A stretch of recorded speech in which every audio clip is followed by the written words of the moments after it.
Okay, Israel. Hope everybody is doing well. Shalom, Israel. Shalom, all the camps. Shalom, Kawakab and his congregation. I hope everybody's doing well. Shout out Kazakia and SOW Virginia, Kwatazap SOW Houston, and Zion SOW Rochester. Hope your brothers and sisters are doing well.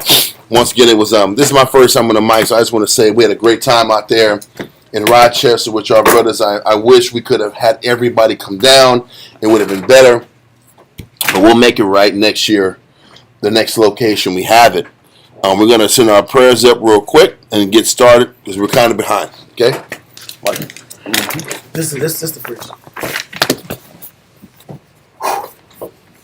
Barakatah Yahweh B'Shem Yahushai. Barakatah Yahweh B'Shem Yahushai. Ha'awa'ah. Nothing to know. A war. Zayawam. The water.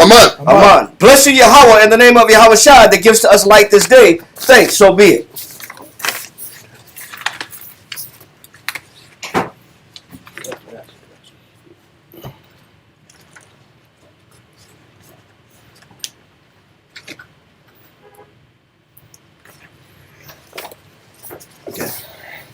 Barakatah Yahweh B'Shem Yahushai. Barakatah Yahweh B'Shem Yahushai. Ha'awa'ah. Nothing to know.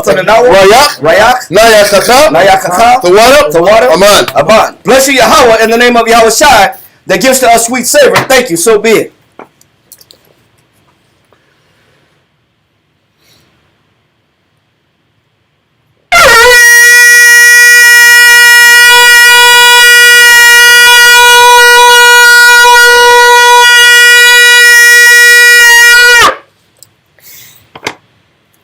Amajim Waponya Yerushalayim. Stand and face Jerusalem.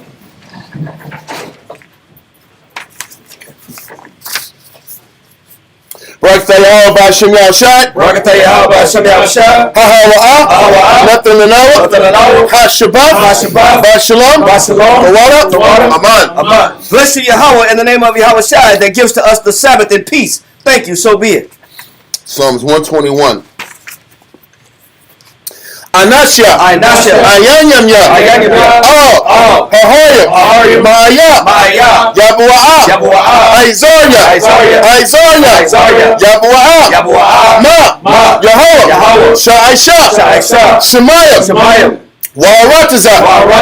La'a. Yonathan. Lamawat. Regalia. Yala'a. Nawam. Shashamaya. Hana. Yala'a. Nawam. Wala'a. Yashan. Shashawamar. Yashua. Yehovah. Shemoya. Yehovah. Tazalia. Al. Yanyamya. Yad. Hashemash.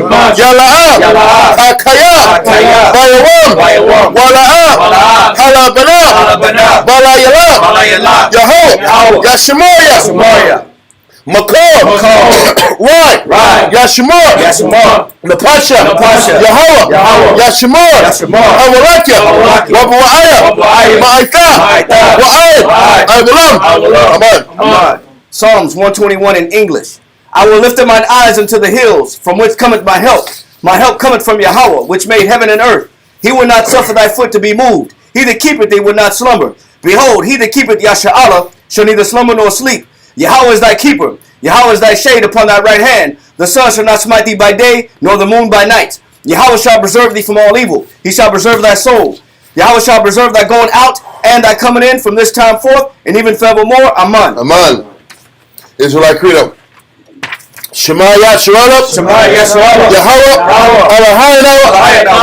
Yahweh. Echad. Shema Yasharallah. Yahweh. Eloheinu. Yahweh. Echad. Shema Yasharallah. Yahweh. Eloheinu.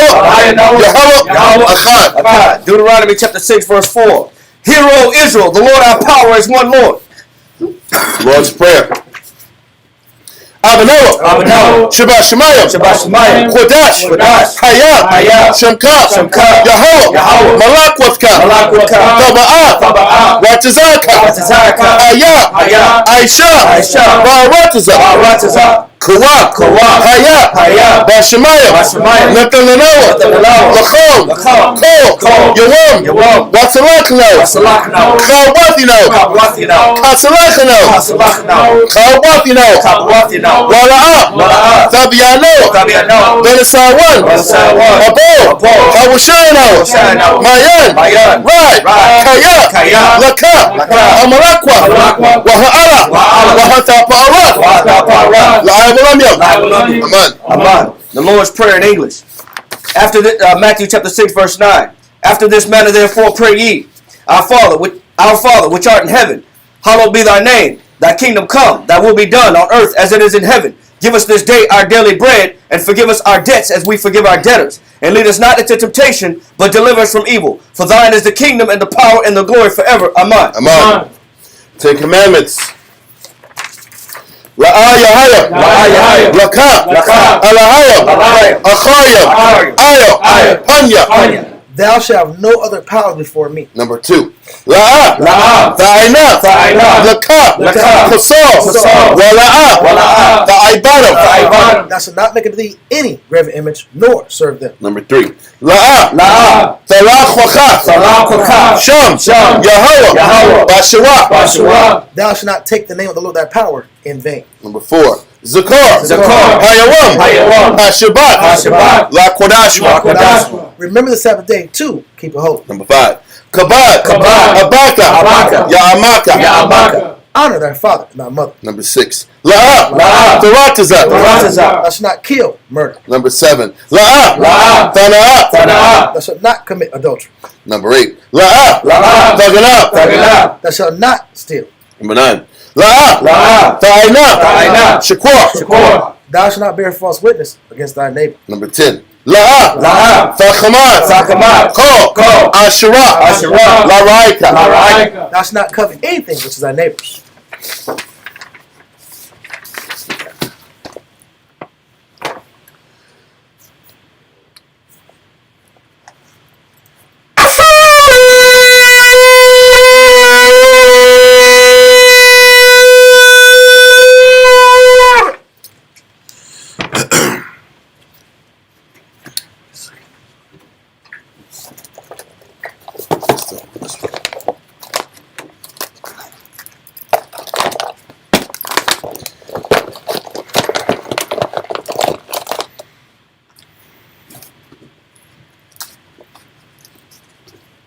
Barakatah Yahweh Ba'Shem Yahushai. Barakatah Yahweh Ba'Shem Yahushai. Ahawa'ah. Menelaus. Atawara. Blessed are you, Yahweh, in the name of Yahweh Shai that gives to us the law. Israel Yeshavim. Everybody say it. No, we're...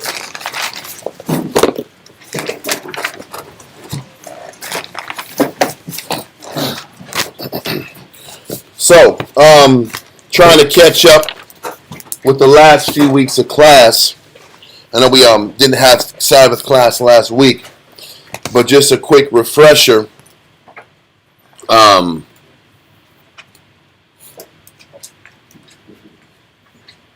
What we were going over was High Priest Jason and the negative impact that he had on the entire nation, and how he was pro-Hellenistic approach, and his negative example demoralized the priesthood.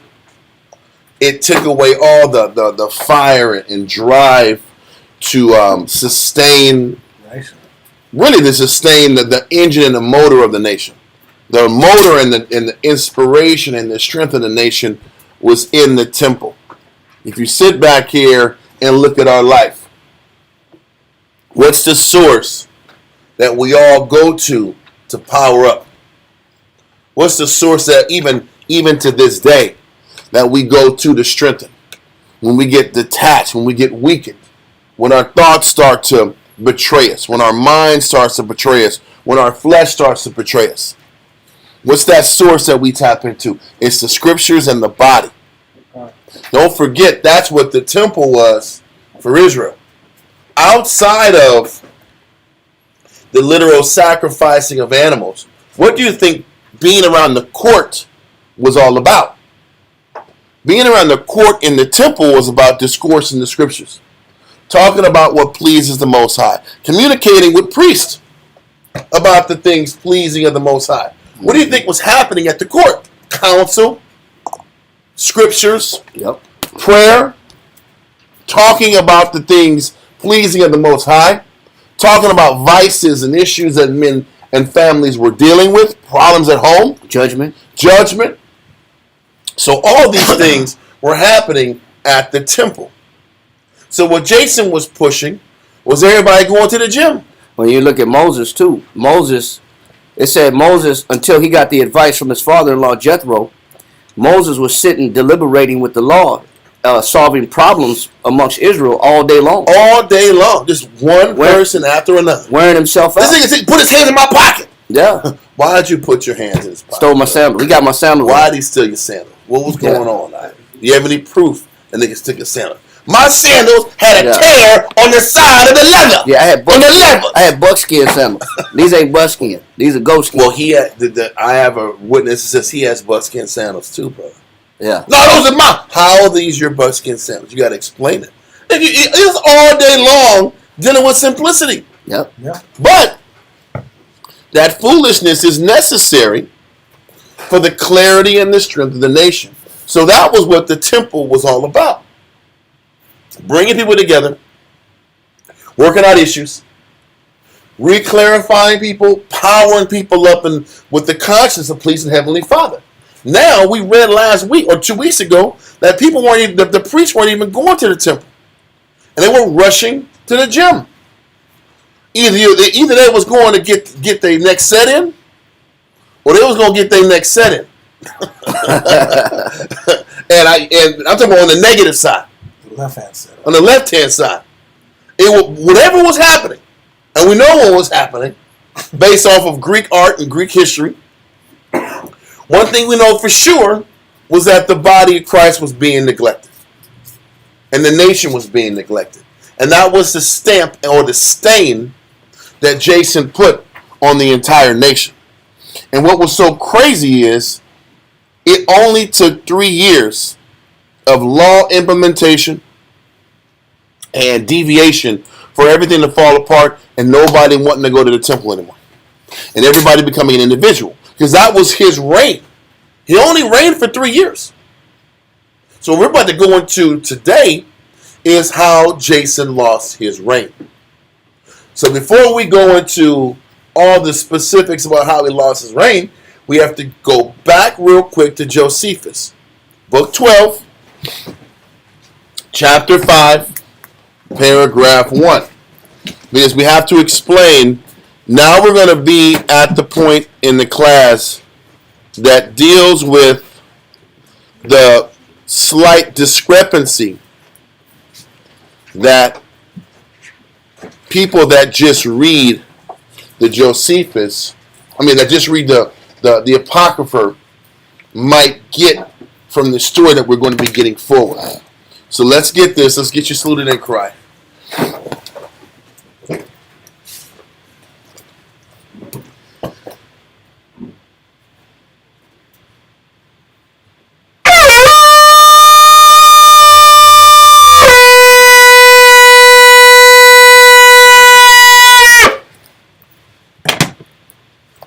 Karaya, Shah Shabbatah, Banashah, Banashah. Karaya, Shah Shabbatah, Banashah, Banashah. Amachim. What? Yahweh Hashem Yashabakitah. Yahweh Hashem Yashabakitah. Yashabakitah. Okay, let's do this. Book 12. Chapter 5, paragraph 1. Page 322. With that newer book. Paragraph 2, right? No, paragraph 1. Oh, paragraph 1. Come. Antiquity of the Jews, Book 12, Chapter 5, Paragraph 1, page 322. It says, about this time, upon the death of Onias the high priest. We're going to talk about the death of Onias III, the high priest, hopefully later at the end of this topic. But let's not focus on Onias III's death. Let's continue with the reading.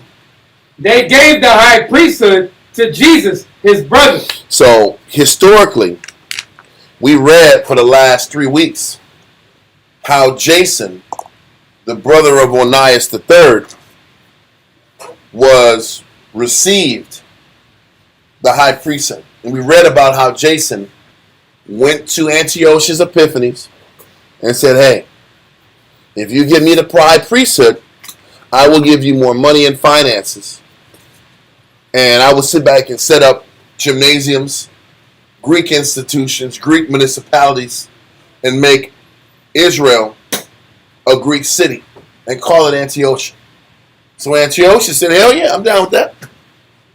So we're going to take the priesthood from Onias III and give it to you. That's how it went down.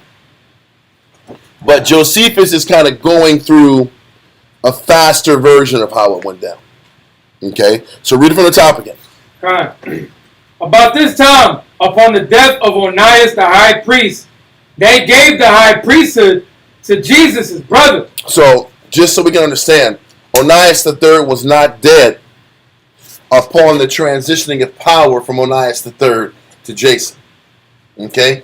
Onias III was still living at the time that Joseph was put in a seat of authority. Read on. For that son which Onias left, or Onias IV, was yet but an infant. So what's happening is he's going back and explaining Onias III's lineage. Before Onias III died, he did have a son, Onias IV.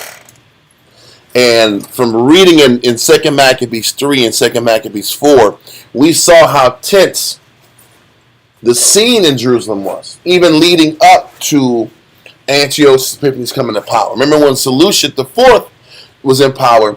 Remember Simon was setting up all these accusations against Onias III? Mm-hmm. And the movement was to move out Onias III way before Jason got into power. So, Onias III, knowing that the heat was on, he allowed his son to go to Egypt to protect him from all the chaos and the fighting and the civil war that was brewing in the city. Read on. For that son which Onias left, or Onias IV, was yet but an infant, and in its proper place we will inform the reader of all the circumstances that befell this child. And when we get to that time, we'll explain the history of Onias IV, because there was a lot of good history that came from Onias IV. But we'll read that down the line when the time comes. Read on. But this, Jesus, who was the brother of Onias, was deprived of the high priesthood by the king. Okay. So now it's going backwards. Because we read about Jason, right? I want to make sure we take this time because this can be confusing. Onias III, Jason, they were all the fathers of Simon. Simon II. Okay? Simon II had 3 sons. And the crazy thing is Simon II had 3 sons, and he called 2 of them Onias, and he called one of them Jesus. Those were their initial, original names. 2 were Onias, 1 was Jesus. Now what we're going to read into is the first Onias, he kept his name Onias III. The guy named Jesus, he changed his name to Jason. That's the one who was in power and totally changed how we looked at serving the Most High, and pretty much helped immerse us and inspire us to despise the service of the Heavenly Father. And what you're going over, we get Black history only in the cotton field. The cotton field, MLK, Jordan did the slam dunk, Michael Jackson did the moonwalk. Michael Jackson did the moonwalk. That's Black history. Oprah Winfrey had the talk show. Right, that's Michael Jackson did the moonwalk. Oprah had the talk show. That's Black history. Yeah, Garrett A. Morgan did the God damn. I get it, but Michael Jackson the moonwalk was Black history. That's Black history. Like, this is Black excellence here. This is Black history. We're getting Black history, quote unquote. That's so bad. And we're going to the Greek time period right now.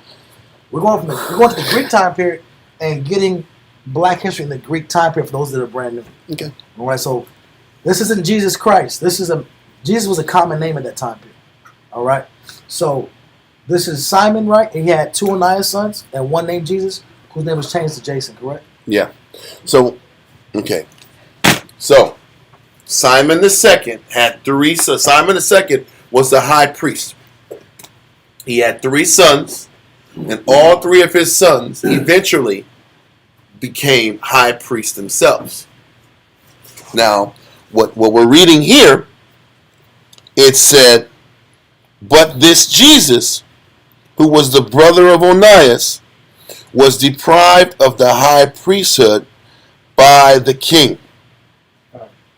Okay? What this is talking about is before Antiochus Epiphanes. His brother was Seleucus the fourth. Right?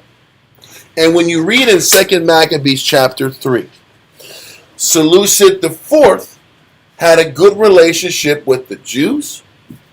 He had respect for Onias the third.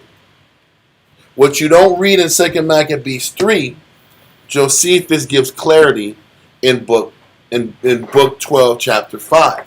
What he's saying is that Jesus was the older brother of Onias the third. I know these words are like, it's getting confusing, but you might have to go and rewind it a little bit for clarity. Jason was the older brother of Onias III. So Jason was supposed to be the first man up in the high priesthood ranking. The oldest child gets the first ranking, but Seleucus, the Edomite Greek, said this guy isn't the man for the job. I don't like this guy.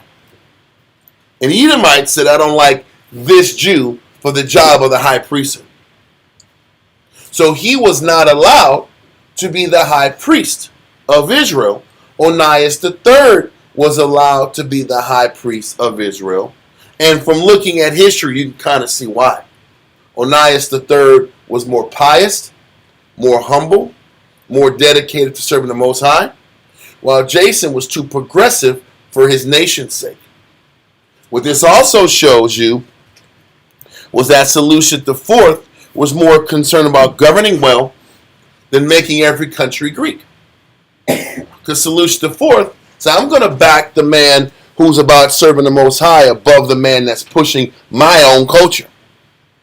So, just for history's sake, Jason, or Jesus, was not allowed to be the high priest first. Onias III was. So let's continue with the reading from the top. This has to be done so we can help establish the tone of the class moving forward. Read on. But this Jesus, who was the brother of Onias, was deprived of the high priesthood by the king, who was angry with him and gave it to his younger brother, whose name also was Onias. So he's saying Seleucus IV gave the high priesthood to Onias III instead of giving it to Jason or Jesus. He's letting you know his name was Jesus and he changed it to Jason because he was more progressive in living like the Greeks. He's more liberal. Let's continue. Who was angry with him and gave it to his younger brother, whose name also was Onias. For Simon had three sons. Here we go. Simon the second, who was the high priest of Israel for a period of time. Read on. Each of whom the priesthood came.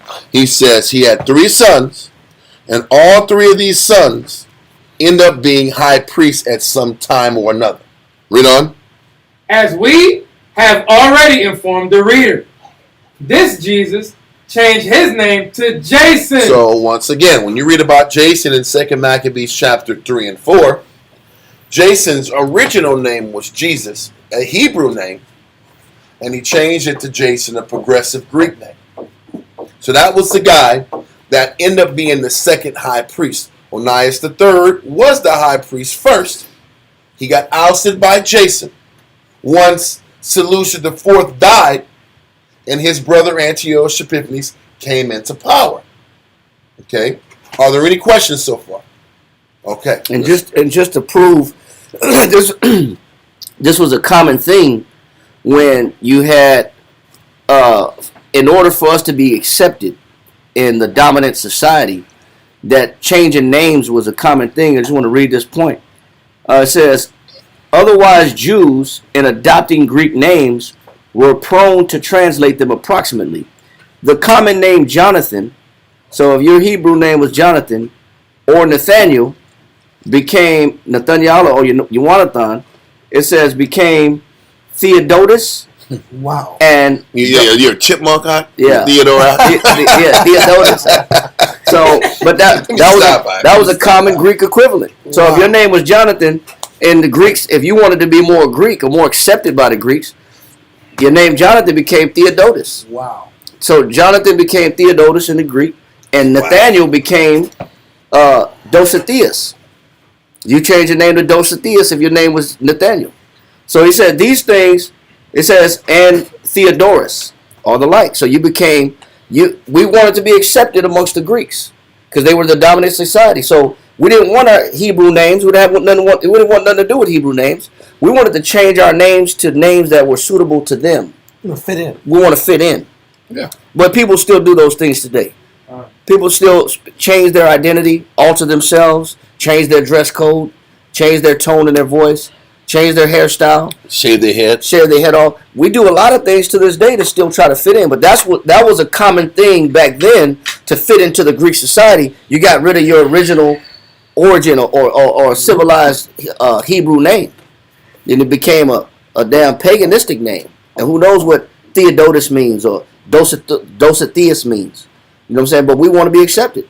So this was a common thing. So even reading it in biblical history, it's still common. We'll do anything to be accepted. Sad. And we get mad when we watch Roots and they're whipping that dude and he's saying, your name is Toby. So my name's Kuta Kinte. No, your name is Toby. Yeah, your name is Toby, boy. That got beat out of him. Yeah. These cool. I'll be Toby for free. I'll be Toby. It's okay. You don't got to do nothing to me. Yeah. Tobicus. Toby. That's the difference. Yeah. All right. So let's continue. Read it from the top again, because we gotta, read it from the top. Line 239. This Jesus changed his name to Jason, but Onias was called Menelaus. So listen. What he's saying is this. Simon had 3 sons. 2 were named Onias. 1 was named Jesus. One of them changed his name from Jesus to Jason. And one of the Oniases changed his name from Onias to Menelaus.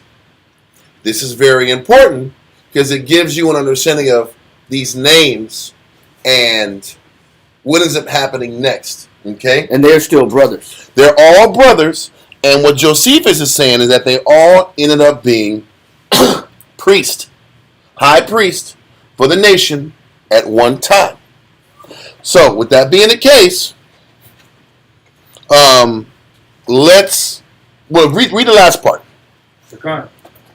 It says, now as the former high priest, Jesus raised a sedition against Menelaus. Stop. And we're going to find out, what we're going to read about is what the hell is Jason raising a sedition against Menelaus. Jason is the one in power.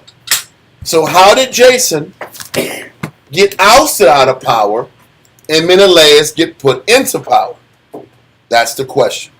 So let's go to 2 Maccabees chapter 4, verse 23. Right. 2 Maccabees chapter 4 and verse 23.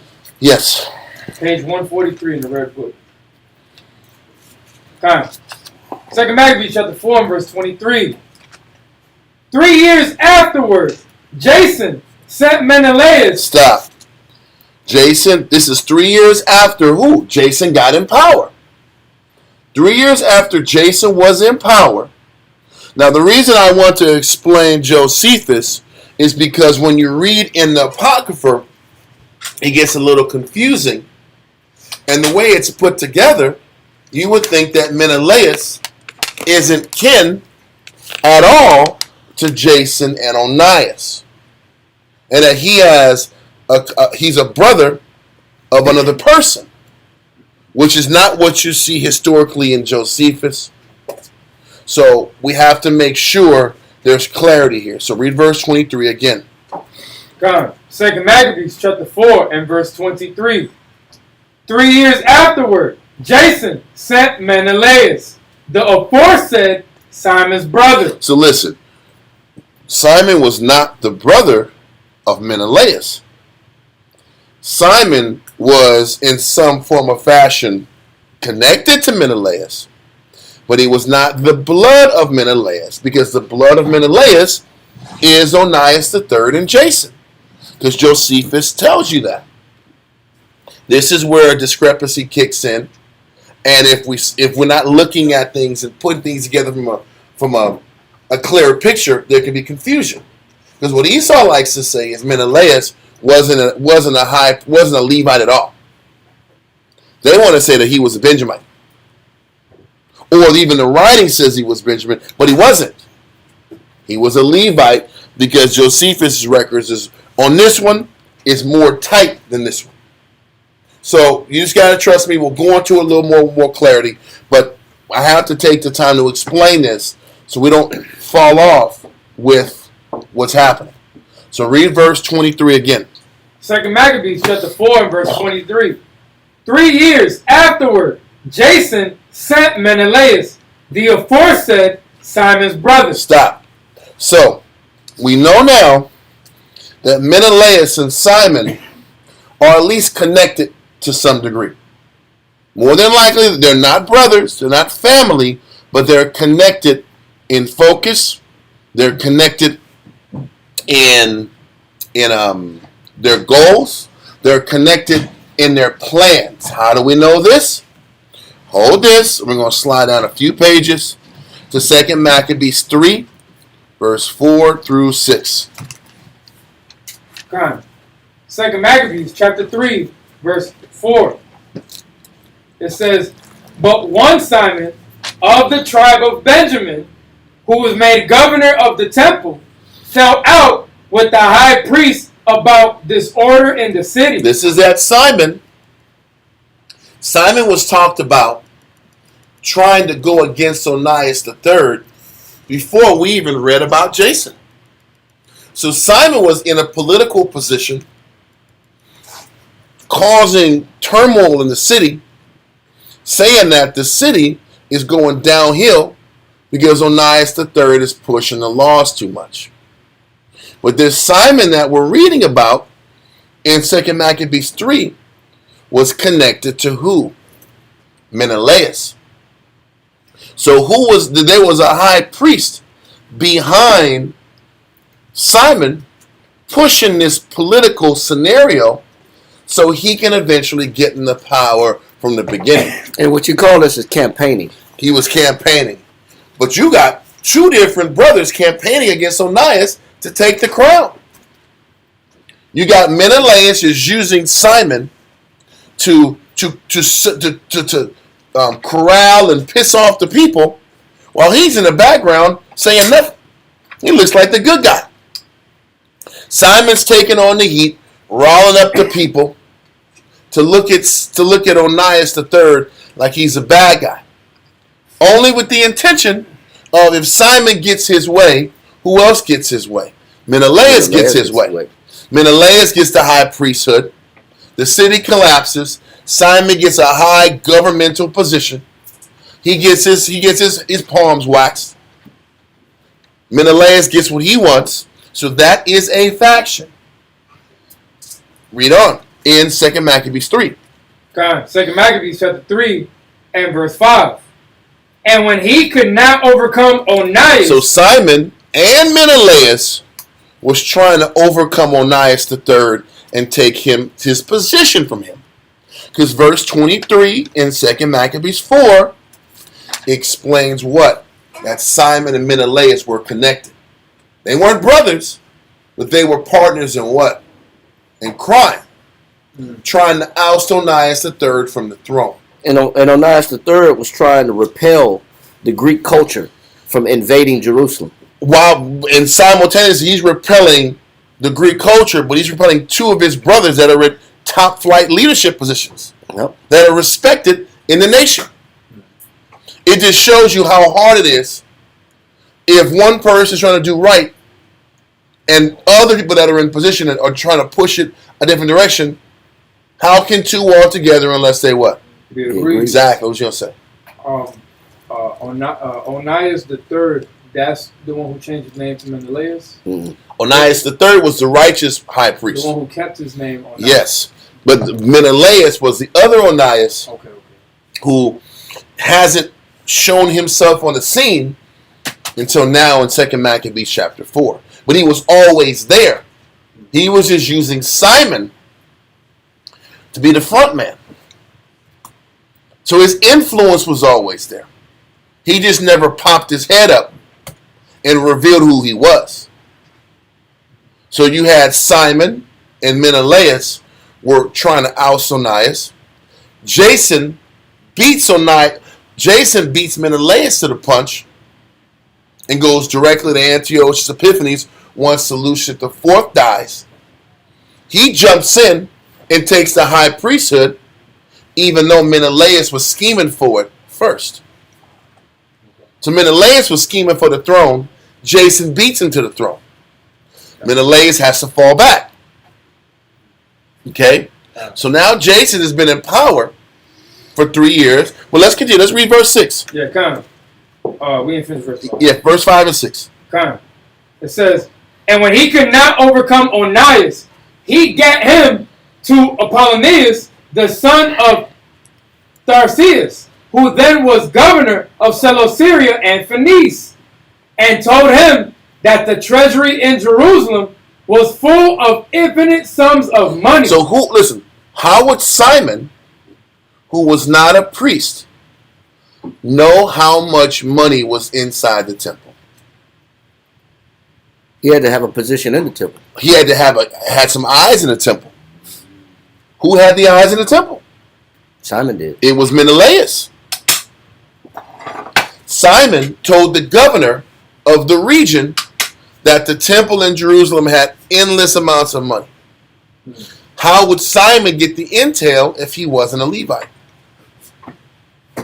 He got the intel from a Levite. He got the intel from Menelaus. Wow. Menelaus and Simon were working in cahoots together. So Menelaus said, okay, Simon, tell him there's a bunch of money in the temple. That's how we can break this guy. That came from inside. So there was treachery going on amongst the brothers this entire time. We're just reading now who the culprit is who was behind Simon's treachery. Simon wasn't just some outside guy throwing haymakers and just throwing out some accusations. He knew exactly what was in the temple. Because he was told what was in the temple by Onias III's brother, because he walks past it and sees it every day. So, let's continue. It says, and told him that the treasury in Jerusalem was full of infinite sums of money, so that the multitude of their riches, which did not pertain to the account of the sacrifices, was innumerable, and that it was possible to bring all into the king's hand. So once again, Menelaus was using Simon to get position and was explaining temple secrets and divulging temple secrets so in hopes that he would get elevated to leadership. One more thing. Let that go and go to 2 Maccabees 4, verse 1 through 3. Kind. 2 Maccabees chapter 4, verses 1 through 3. Listen, am I clear? Is it confusing? I don't mind resetting if there's a confusion there. Yes, sis.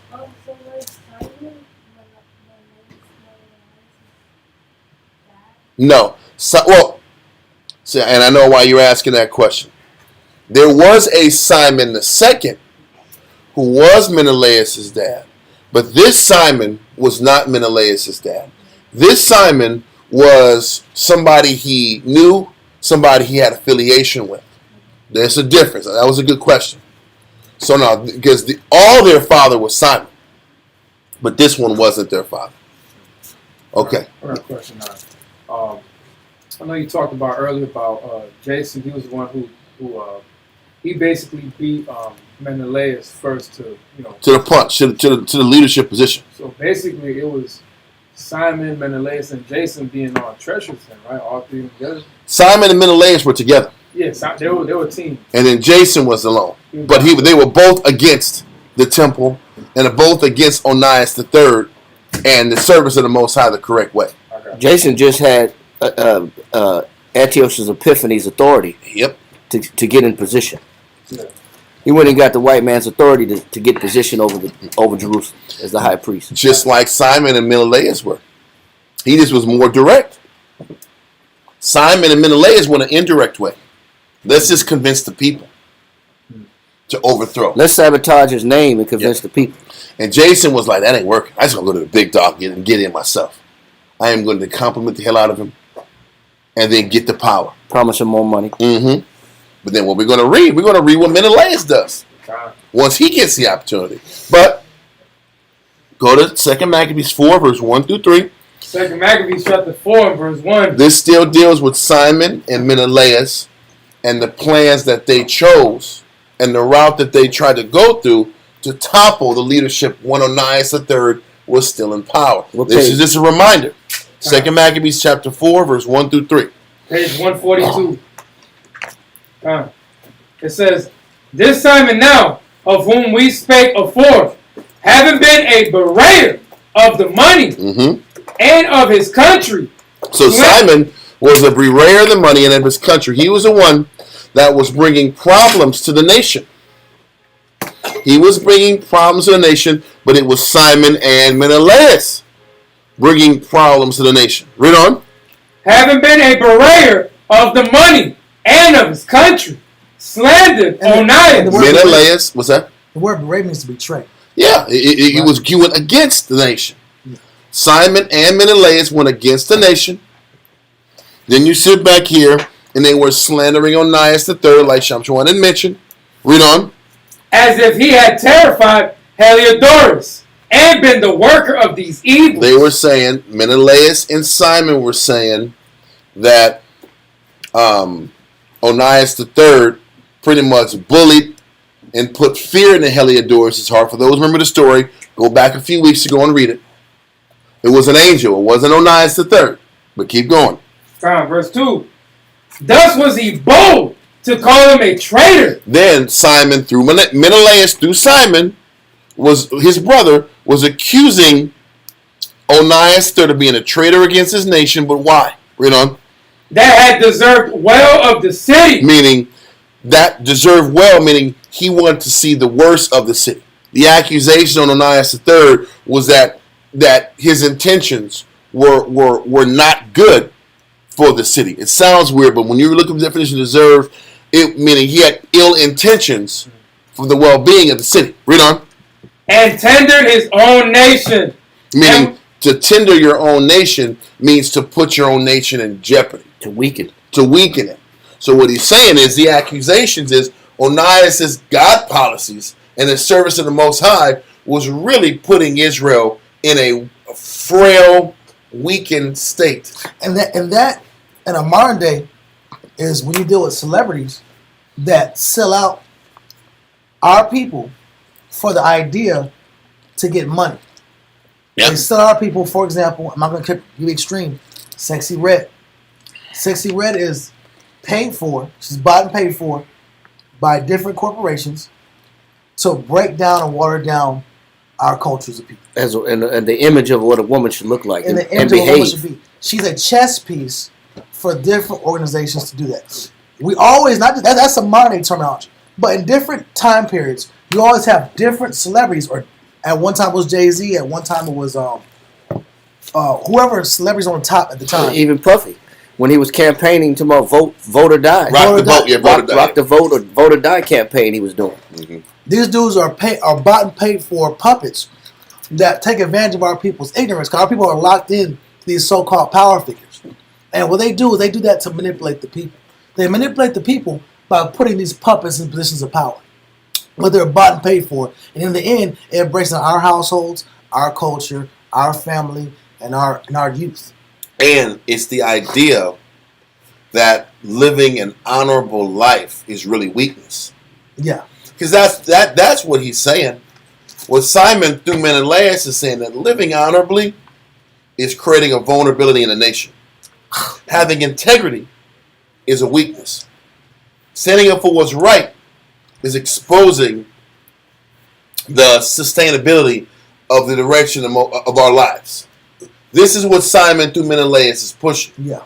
That through Onias III's obstinate zeal of the Heavenly Father, we're really endangered as a nation. Yeah.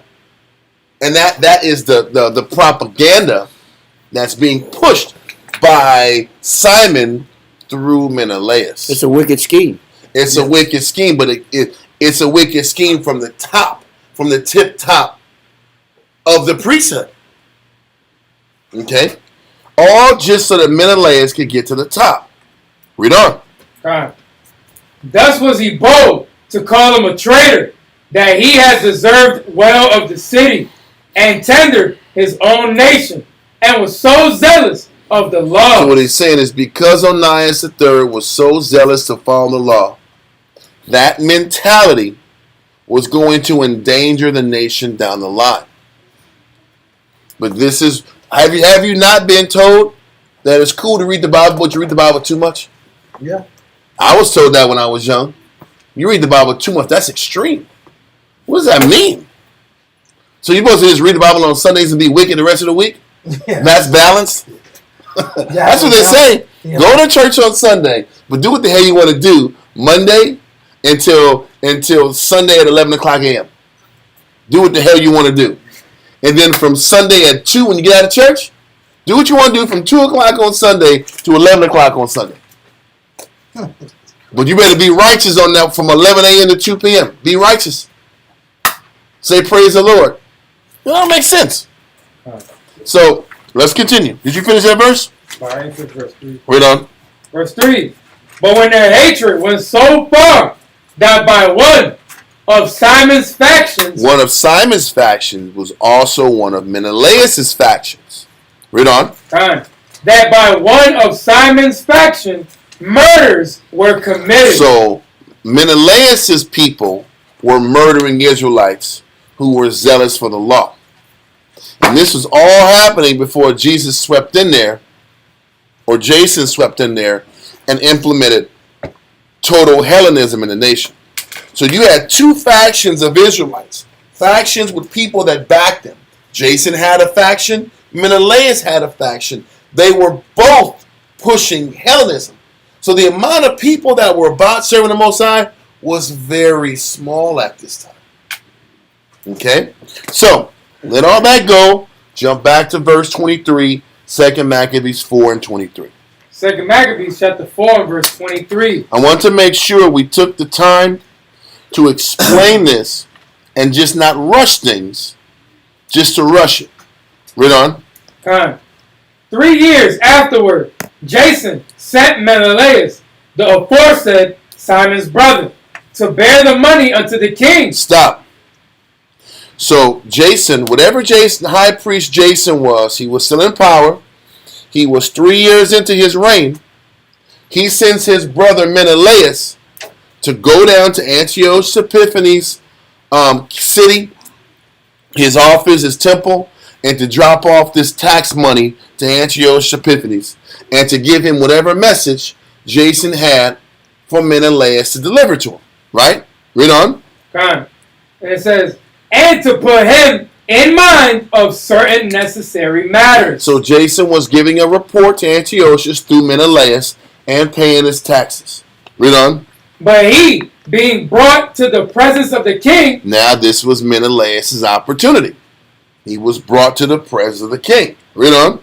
When he had magnified him for the glorious appearance of his power. Listen, Menelaus went there and said, bro, that outfit is fly. He was gassing him up. He was like, bro, that outfit is fly. That throne is flying. What is this, velvet? He was sitting back here and blowing him up and gassing him about his gear and his life and his crown. I like those Balenciagas you got on. Listen, Those are nice. Are they from, what is it, Italia? Where are they from?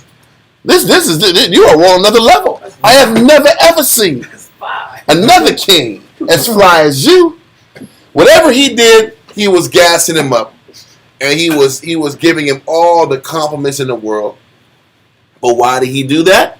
He knew Antiochus Epiphanes loved to be magnified. Yes. Compliments. He understood the game. Listen, word in the street was, tell him what he wanted to hear, and you might get something not to deal. A lot of these Greek leaders, they wanted to be demigods.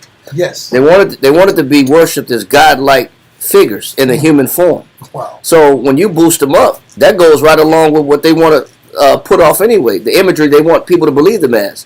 So they dress like it, they look like it, and they same with some Romans. They wanted to be worshipped as gods on earth. So when you boost them up, man, that inflates their ego. It strokes their ego. Now they're eating it up.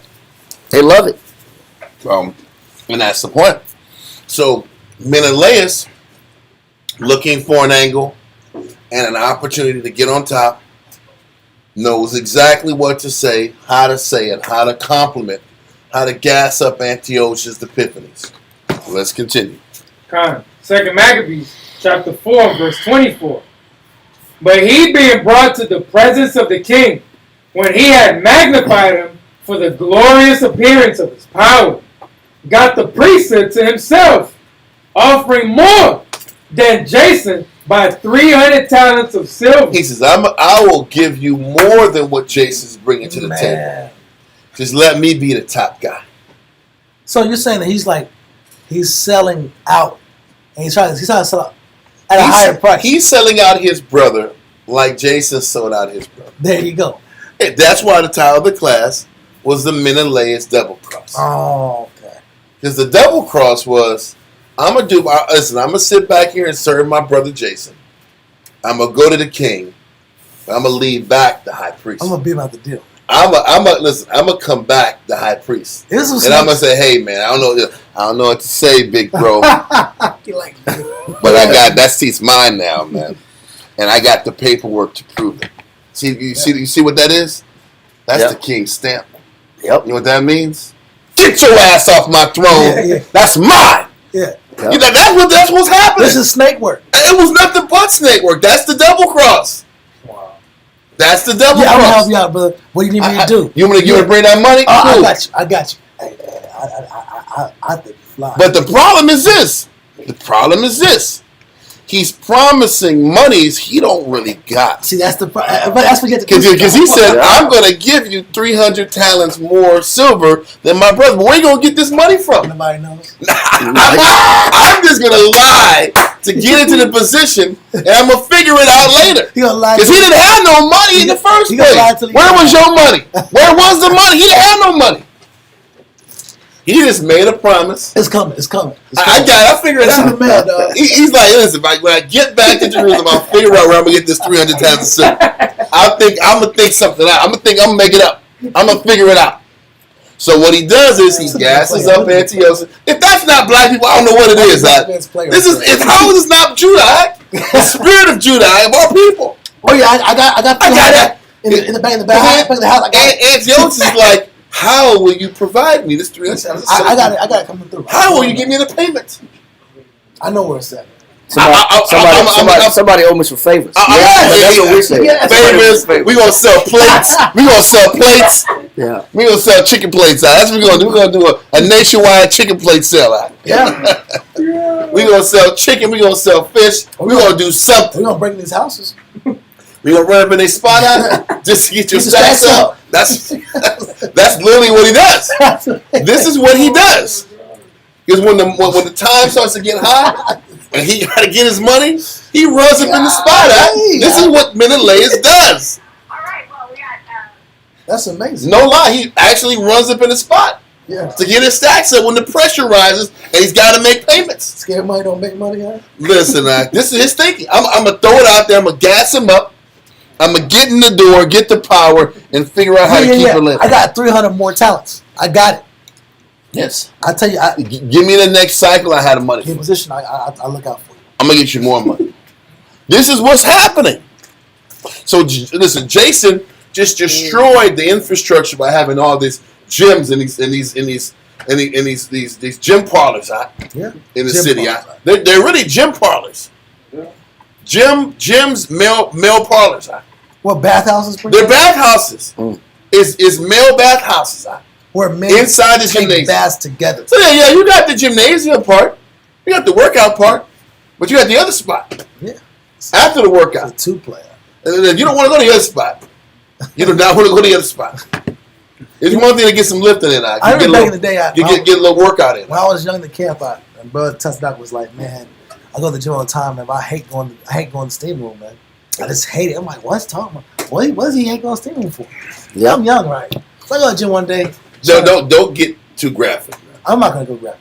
But I get in the gym one day. I'm lifting weights out, and I'm like, I'm feeling kind of good. Like I did something. I'm gonna go to the steam room.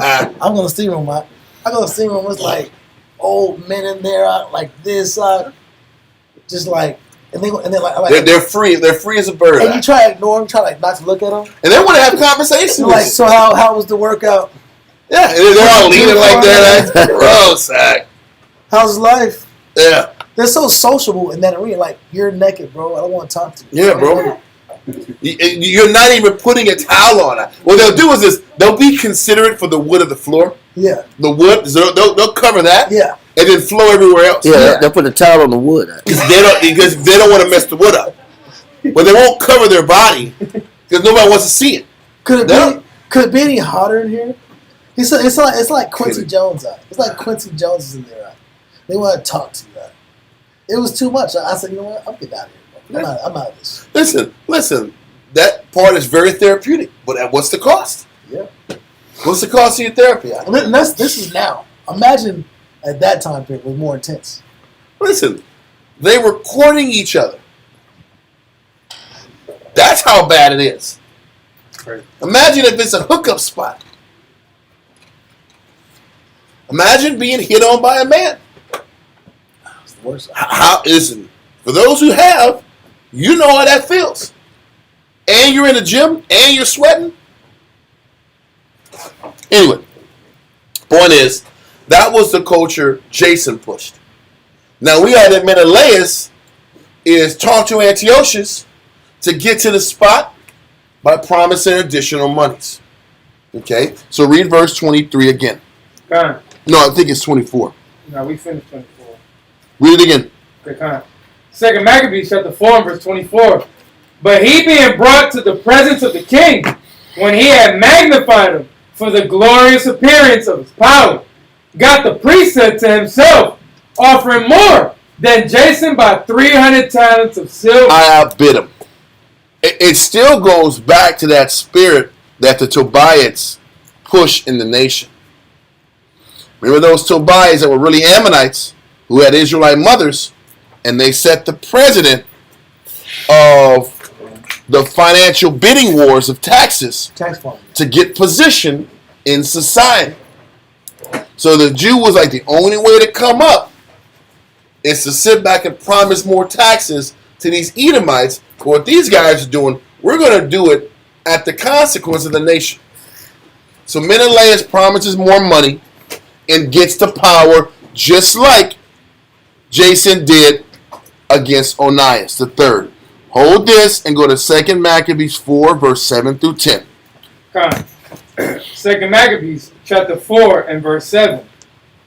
But after the death of Seleucid. Now, after the death of Seleucid the fourth, we talked about him earlier.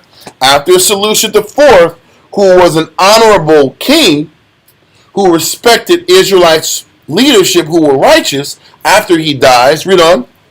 When Antiochus, called Epiphanes, took the kingdom, Jason, the brother of Onias, labored underhand to be high priest, promising unto the king by intercession 360 talents of silver and another revenue. So listen, so he promised 300 and what? It says 360 talents of silver. 360 talents of silver. That means Menelaus offered 660 talents of silver. He offered 300 talents more. But keep going. And another revenue, 80 talents. Beside this, he being promised to assign 150 more, if he might have license to set him up a place for exercise. So once again, Jason was trying to get the position by offering lucrative business ventures, lucrative farming for Antiochus. Read on. And for the training up of youth in the fashions of the heathen, and to write them of Jerusalem by the name of Antiochus. So once again, Jason sold us out for some money and position. Read on. It says, which when the king had granted, and he had gotten into his hand the rule, he forthwith brought his own nation to the Greekish fashion. So Jason brought Israel to a Greek mindset, a Greek lifestyle, just to get the power. So at this particular time, Onias III gets ousted by Antiochus Epiphanes. Now we're reading in verse 24. The same thing is happening now with Jason. After 3 years, Menelaus comes in here, promises him 300 talents more. That means he has to pay 660 talents every year to keep his position. So what it's showing is that the Jew, what we're reading in 2 Maccabees, is how the Jew is treacherous, how we are backsliding, how we're opportunistic. Menelaus knew that if you flattered Antiochus Epiphanes, told him what he wanted to hear, and outbid the priest before you, you can get the power. Okay? So that's from all. When you read in 2 Maccabees, it kind of gives you the perspective of our nation and how messed up Israel was in the pursuit of power and glory. Now we're going to go now and jump to Daniel chapter 11 to give the perspective of Antiochus Epiphanes and how the Most High looked at Antiochus Epiphanes. Because the Most High looked at Antiochus Epiphanes and his treachery one way, but he's also looking at how treacherous Israel was another way. Because you can look at how Israel was taking advantage of Antiochus' vanity, but also Antiochus is taking advantage of what? Of our greed. Yep. Listen, we think we're using Antiochus for power. But Antiochus is like, if these niggas give me more money, they don't give me more money. Who gives a damn? I don't give a damn what happens to their nation. Just give me more taxes. But what we don't quantify is at what cost is it going to cost to be accepted by the Greeks and to get Greek permissions and licenses to build Greek structures. Yeah, and that's where we forfeit our spirituality at. Yeah. Because what they're saying is, well, if you want the Greek way of life, then why are we paying to support you in your Hebrew way of life? Yes. Then there's no reason for us to give you these additional sacrifices for your Hebrew spirituality when you want to copy our lifestyle. You want to imitate our lifestyle, then we might as well cut off you from supporting you in your endeavors. Yes. The funny thing is, who's playing you? That's the question. Yeah. You got NWA. In their mind, we making money. We coming up. We famous. Making all this music. Yep. We're doing major things. Succeeding. But what's the Edomite that's behind the record industry looking at it like, these niggas are making us money. And all I gotta do is pay Easy. Yep. Because the only person that was getting money was Easy. Yeah. Nobody else was getting any money. If you ever watch the movie, nobody was getting paid but Easy. Yeah. Why did Ice Cube leave? He wasn't getting paid. Why did Dre leave? Because he wasn't Ruthless Records. Yes, he wasn't getting any money, and Easy was just getting a little bit. The record industry was making the money, and the prison population was rising. Yeah. Easy sold him out. I know. So Easy made money, but our people went to jail at a higher frequency. Yep. And Esau made money off the music. He said Dre Day. He said Dre Day and the jail still makes Easy's payday. Yes. So you can say it's Dre Day, but you claiming Dre Day, but my bank account's going up. That's what Easy said. But whose bank account is really coming up? Esau's. The record industry. So all that selling out, well, you get a small piece, but the big piece is going to Esau. You get a fraction. So Menelaus and all these little crabs in a barrel things going on in Jerusalem, fighting for a little bit of power and position, when the big dog's making the big checks. The line shit. And the nation's falling apart. Yep.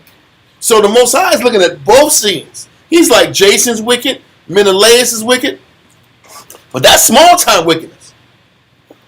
Antiochus is more wicked because he's taking advantage of these weak, low-minded people and taking advantage of them when you don't got to. It's no different than when you get 25 murders in a weekend in Chicago of young black bodies that are still brand new. Yep. But Esau is looking at it like, hey, we need them organs. There you go. We need them organs. We need kidneys. Kidneys are 30,000, 50,000 for one kidney, 100,000 for a liver. Yeah. So while we shoot each other down in the name of claiming a street and a community or a gang, Esau's like, how can we get them You're more organs? valuable dead than alive. Yeah, and then you got you got that organ harvesting going on, and then you got the mortuary services is 10,000 for a casket, 15,000 for a casket. Yeah. Then you want a burial plot, you want a headstone. You just don't want an aluminum plate on your gravestone. Now we're looking at another 15,000, 20,000 for mortuary services. Yeah. Now the funeral home is getting paid. Now behind the scenes, you got big business being created off of our death. And prison population has improved. And now they're making money off the prison population. Just for a few people to make a couple extra dollars. And the funny thing is, Antiochus Epiphanes' predecessors didn't conduct business like that. And that's what you're going to read in Daniel's 11. He was, before he came down and destroyed or not defiled the temple, did all that wickedness in the temple, before he did that, he was already he wasn't an honorable man. He was just about breaking deals, breaking allegiances for the better allegiance, for the better deal, for the better sin. But his fathers didn't roll like that. And that's what Daniel's 11 deals with. So when he deals with Daniel's 11, he deals with the corruption and the ups and downs of the Greek Empire. Apocrypha gives you how we were negative, and the deceit and the wickedness and the crabs in the barrel mindset we had that led us to our downfall. Daniel's 11 explains what was inside of Esau when they were in power during these different shifts of time. So, read verse 21. God. Matter of fact, read verse 20. Daniel chapter 11 and verse 20. Then shall stand up in his estate a raiser of taxes in the glory of the kingdom. So one thing, this is talking about, before we get to verse 20, we're dealing with Antiochus III. After he dies, verse 20 talks about the raiser of taxes. That was Seleucus IV. Seleucus IV raised the taxes in the entire empire to pay for the debt that the Romans put on his father Antiochus III. Now, Seleucus was in power for 7 years. Read on. But within few days he shall be destroyed, neither in anger. Within 7 years, which is not a long time, he dies. And it wasn't based off of anger, war. Some say it was Heliodorus that killed him. Other people say it was Antiochus Epiphanes that killed him. It was treachery that killed him, but not war. Read on. Neither anger nor in battle. Okay. And in his estate shall stand up a vile person. So when it says after he dies, a vile person takes control of the king of the north, their position, which is the Seleucian Empire. Read on. It says, and in his estate shall stand up a vile person, to whom they shall not give the honor of the kingdom. So what is this? When it says the next person that takes control didn't get the honor of the kingdom, what it means is Antiochus Epiphanes, the one we're reading about in 2 Maccabees 4, wasn't the one that was the next in line. Seleucus, the fourth son, he was the next in line. But Antiochus ended up killing him. So Antiochus wasn't supposed to be the man for the job. Just like Jason wasn't supposed to be the high priest for the job. A lot of times when you're sitting back here throughout the history of the priesthood, you might have had 2 or 3 brothers. Just because the older brother was the oldest didn't mean he was the one fit for the job. So in this scenario, Antiochus Epiphanes didn't have the character. Wasn't the one that was supposed to be the leader. Okay, let's continue. But he shall come in peaceably and obtain the kingdom by flattery. He says he's going to come in peaceably, like, hey, I'm only here to help. Because when he came into power, what Antiochus Epiphanes said is, I will be co-regent with my younger brother. Because Seleucid, or I'm going to be co-regent with my nephew. Because the nephew, which was the son of Seleucid IV, was supposed to be the king. Antiochus said, okay, listen, I know my nephew is the next in line. He's too young. I will be the regent and I will guide my nephew in the affairs of leadership until he is of age. And then you look up and the nephew dies. And then he has all the power by himself. Now he's the guy. So he came in peaceably. But he says he will attain the kingdom by flatteries. When you sit back here and you go and read the eastward breakdown and explanation of obtaining the kingdom by flatteries. Flattery, another word for flattery is treachery. Okay? A treacherous spot. So, and then when you look up the definition of treachery, treachery explains, let me see. Treachery is this: violation of allegiance or of faith and confidence. The man who betrays his country in any manner, violates his allegiance, is guilty of treachery. It says, the man who violates his faith, pledge to his friend, or betrays a trust in which a promise of fidelity is implied, is guilty of treachery. So what does that mean? If I promise to work with you, that means I'm not supposed to break the truce and go to the highest bidder. Or I'm flying 2 flags. Well, you're not supposed to do that. What he's saying is Antiochus, his brother had to deal with Onias III. Why wasn't that honored with Onias III? Why wasn't that binding agreement honored with Onias III? We're going to read later on in 2 Maccabees 4 that he had a respect for Onias III. You're going to read that in a little bit.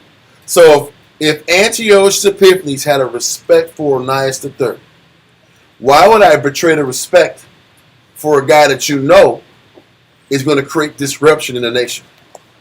Because that man had no allegiances. He had no honor. Antiochus Epiphanes was a man with no honor. And that's why he was treacherous. So when you read in Daniel 11-20, where he says he obtained the kingdom through flatteries, he really obtained the kingdom by breaking promises.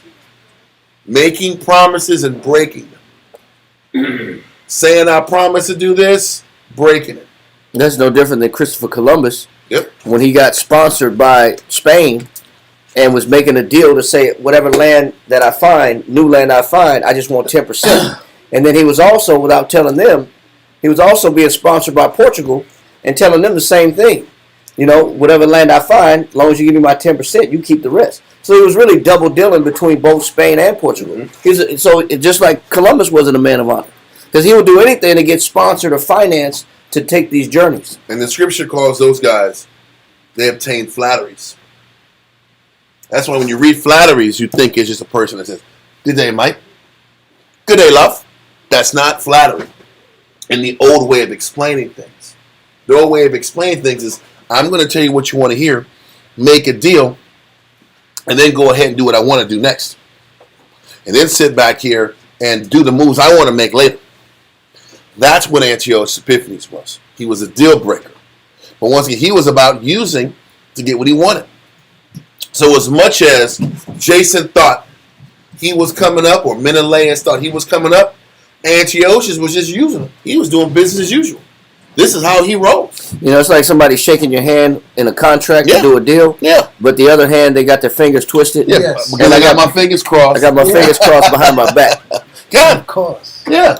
And this is the point. Yeah. This is the character of Antiochus. And the funny thing is, we're reading this in Daniel's.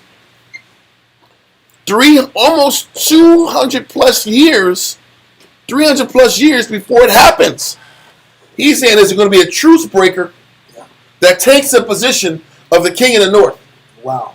This is amazing. When you sit back and look at Daniel's 11 and how it ties in and how this is a future prophecy, how can you not acknowledge the fact that the Bible is true? So, It's too accurate. It's too accurate. It's too accurate for it to be a fluke, for the Bible to be a fluke. This is the beginning of the Persian and Mede Empire. The Persian Mede Empire was for 200 plus year reign. Yep. Then you had the Greeks had at least 100-year run before we got to Antiochus. It's around 300 years before it actually happened. Amazing. So, read verse 21. Well, we got verse 21. Read the last part. It says, and obtain the kingdom by flatteries. Right? It says, but he shall come in peaceably and obtain the kingdom by flatteries. Okay, read Psalms chapter 5, verse 8 through 10, just to make sure there's more understanding about the flatteries and treachery thing. I don't want to go too long on it. Psalms chapter 5 and verse 8 says, lead me, O Lord, in thy righteousness because of mine enemies. Make thy way straight before my face, for there is no faithfulness in their mouth. Most High says the enemy is the person who's not faithful with their word. The enemy is a person who doesn't keep their word and doesn't stick to what they say. Read on. Their inward part is very wickedness. Their throat is as an open sepulchre. They flatter with their tongue. That's where the flatteries kick in. The flatteries is about saying one thing, but their intentions are different.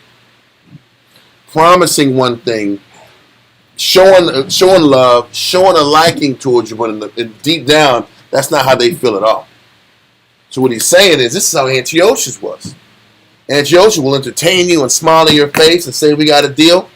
But as soon as somebody gives me another deal, I'm going to turn my back on you and get a better deal. Yep. That is what flattery looks like in scriptural real time. Read on. Verse 10. Destroy thou them, O Yahweh. Let them fall by their own counsels.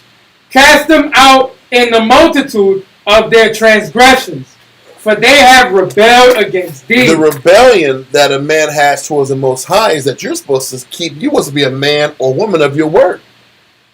Whatever you say you're going to do, live by that. And don't flip-flop. That flip-flopping spirit the Most High hates. It's rebellion in his eyes. This is why you're reading with Christ, and let your yea be yea and your nay be nay. Because everything else is what? Evil. Wickedness and evil. And to play in that middle ground is not respected. It is flatteries, it is wicked. So this is how Antiochus rolled with the nation. Okay? So, where are we at? We'll let verse 10 go. And let's get to verse 22 in Maccabees. Second Maccabees chapter 4 and verse 22. It says, where he was honorably received of Jason and of the city. No. I'm sorry. No, it's not. It's in Daniel's. I'm sorry. Okay. My fault. Wait, let me make sure I'm not getting lost. 1 second, man.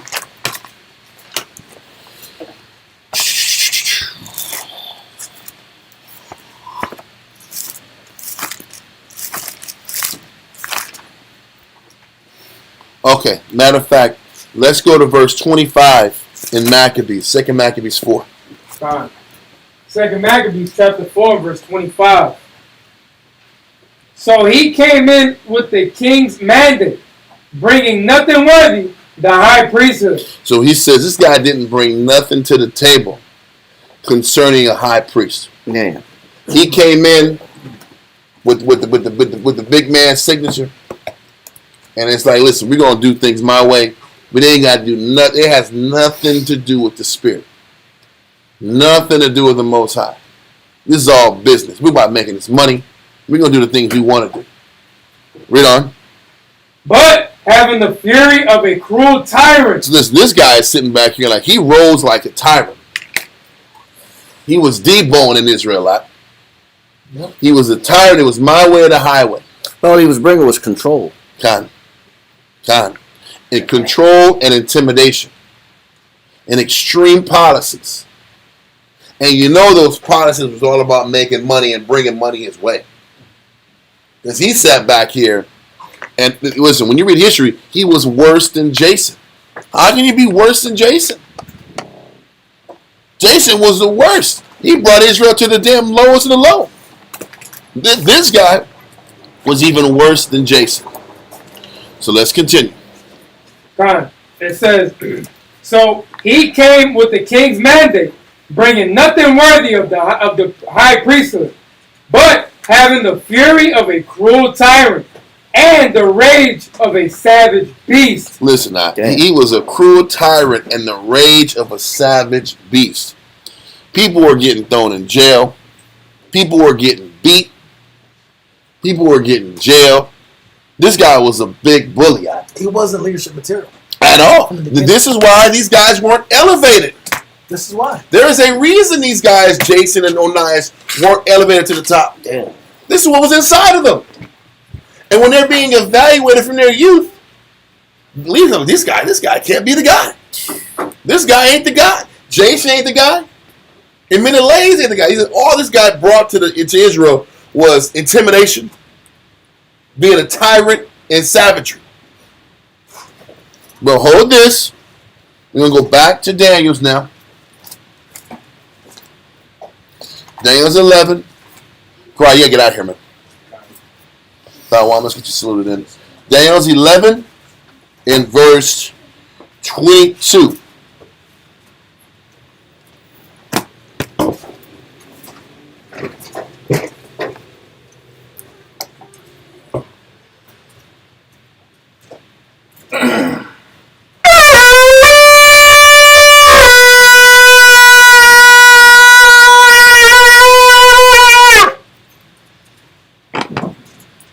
Dahawam Racha, Shal Shabbatah, Banashar, Bayasha Aleph. Da'awam Rakah, Shal Shabbatah, Barashar, Bayashar, Amajib. What? Yahweh Hashem Hashem Rakatah. Yahweh Hashem Yashar Thumb. Yeah, it's my time. Okay, so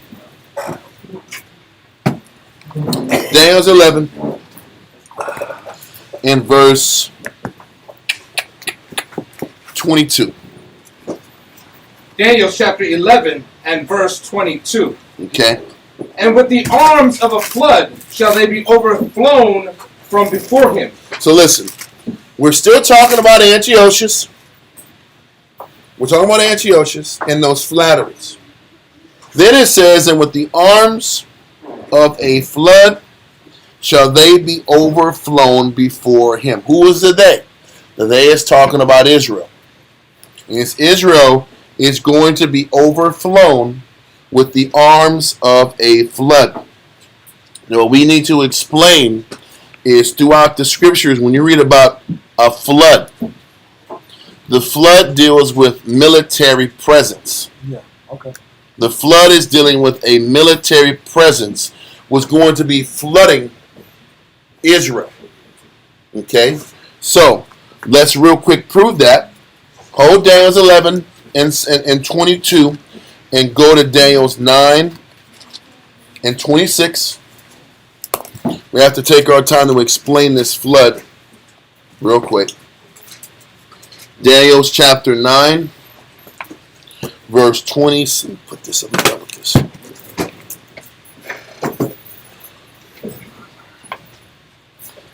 Daniel's 9 and 26. Daniel chapter 9 and verse 26. And after 62 weeks shall Messiah be cut off, but not for himself. And the people of the prince shall destroy the city. The people of the prince is talking about the Roman soldiers. Okay.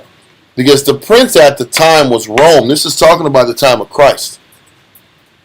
After the time of Christ, this is after the time of Christ. Okay? The people of the prince. Who was the prince or the leader or the king at the time of Christ? It was the Romans.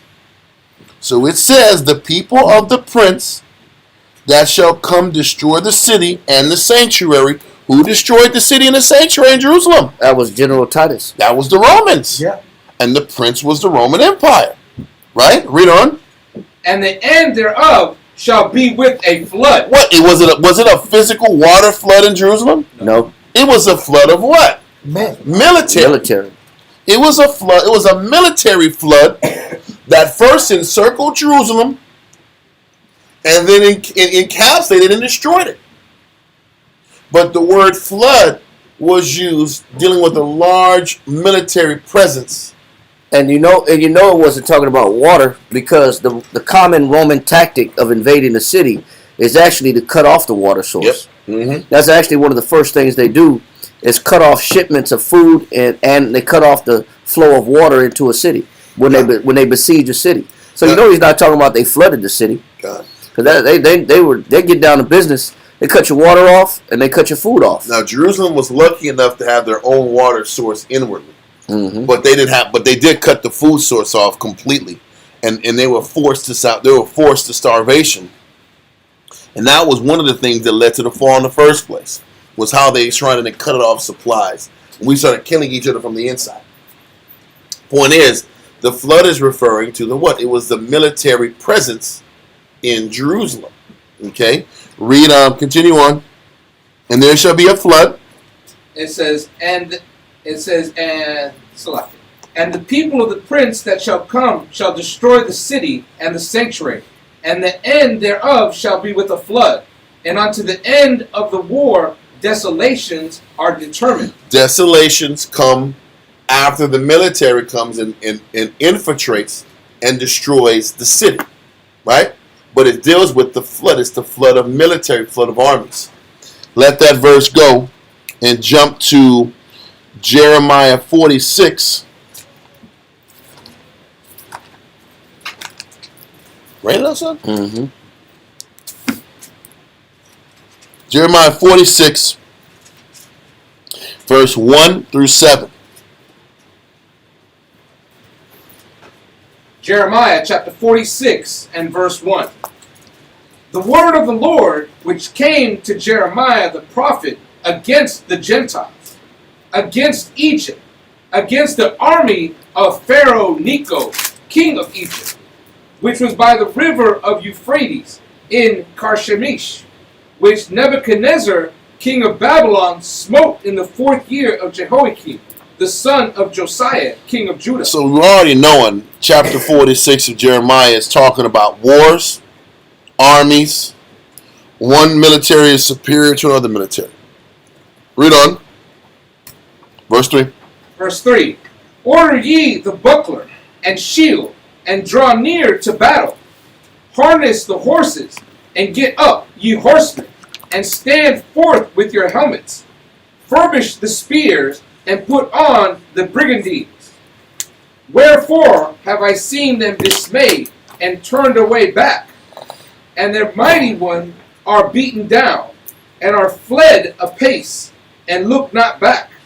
For fear was round about, saith the Lord.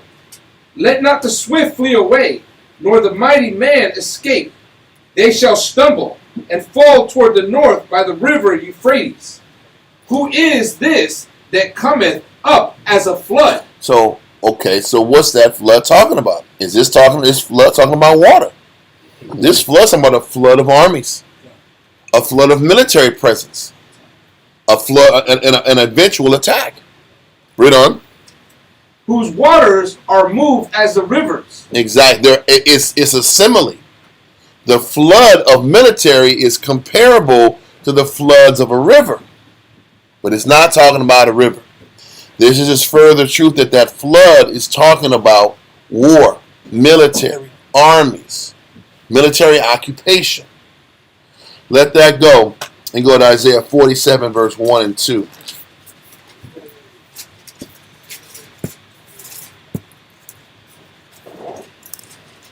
Let's say Isaiah? Yes, sir. Jeremiah. Salakia. It was the next chapter.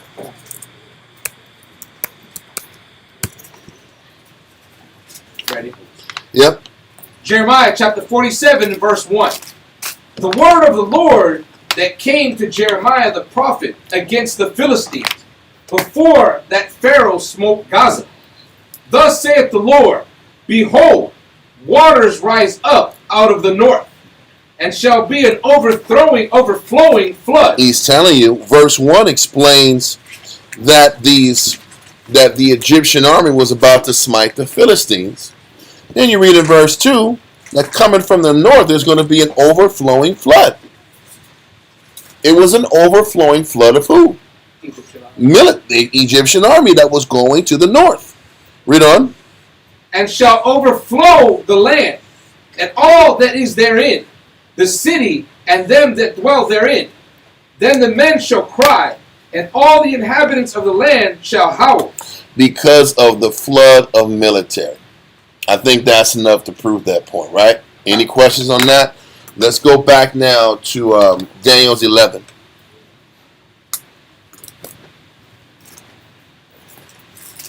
Read verse 22. Daniel chapter 11 and verse 22. And with the arms of a flood shall they be overflown from before him, and shall be broken. Yea, also the prince of the covenant. So, the prince of the covenant in this verse is talking about the one man who was trying to withstand this negative corruption. And that one man was who? Onias III. The prince of the covenant was Onias III. And the people that were overthrown and broken was anybody standing up for what? Righteousness. For righteousness. They were over. Remember we read in 2 Maccabees chapter 4 verse 1 through 3 when it talked about people that was on Simon's faction were actually killing Israelites who were trying to be right. That was the beginning of that flood. Now by the time we get to Menelaus, and when he was a tyrant, what did the verse say? I think 25 said he was a tyrant and a savage beast. Yep. Who was he a savage beast on? The righteous. Anybody who was living right. Anybody who was about serving the Most High. Just like, who was that king again? It was King Manasseh.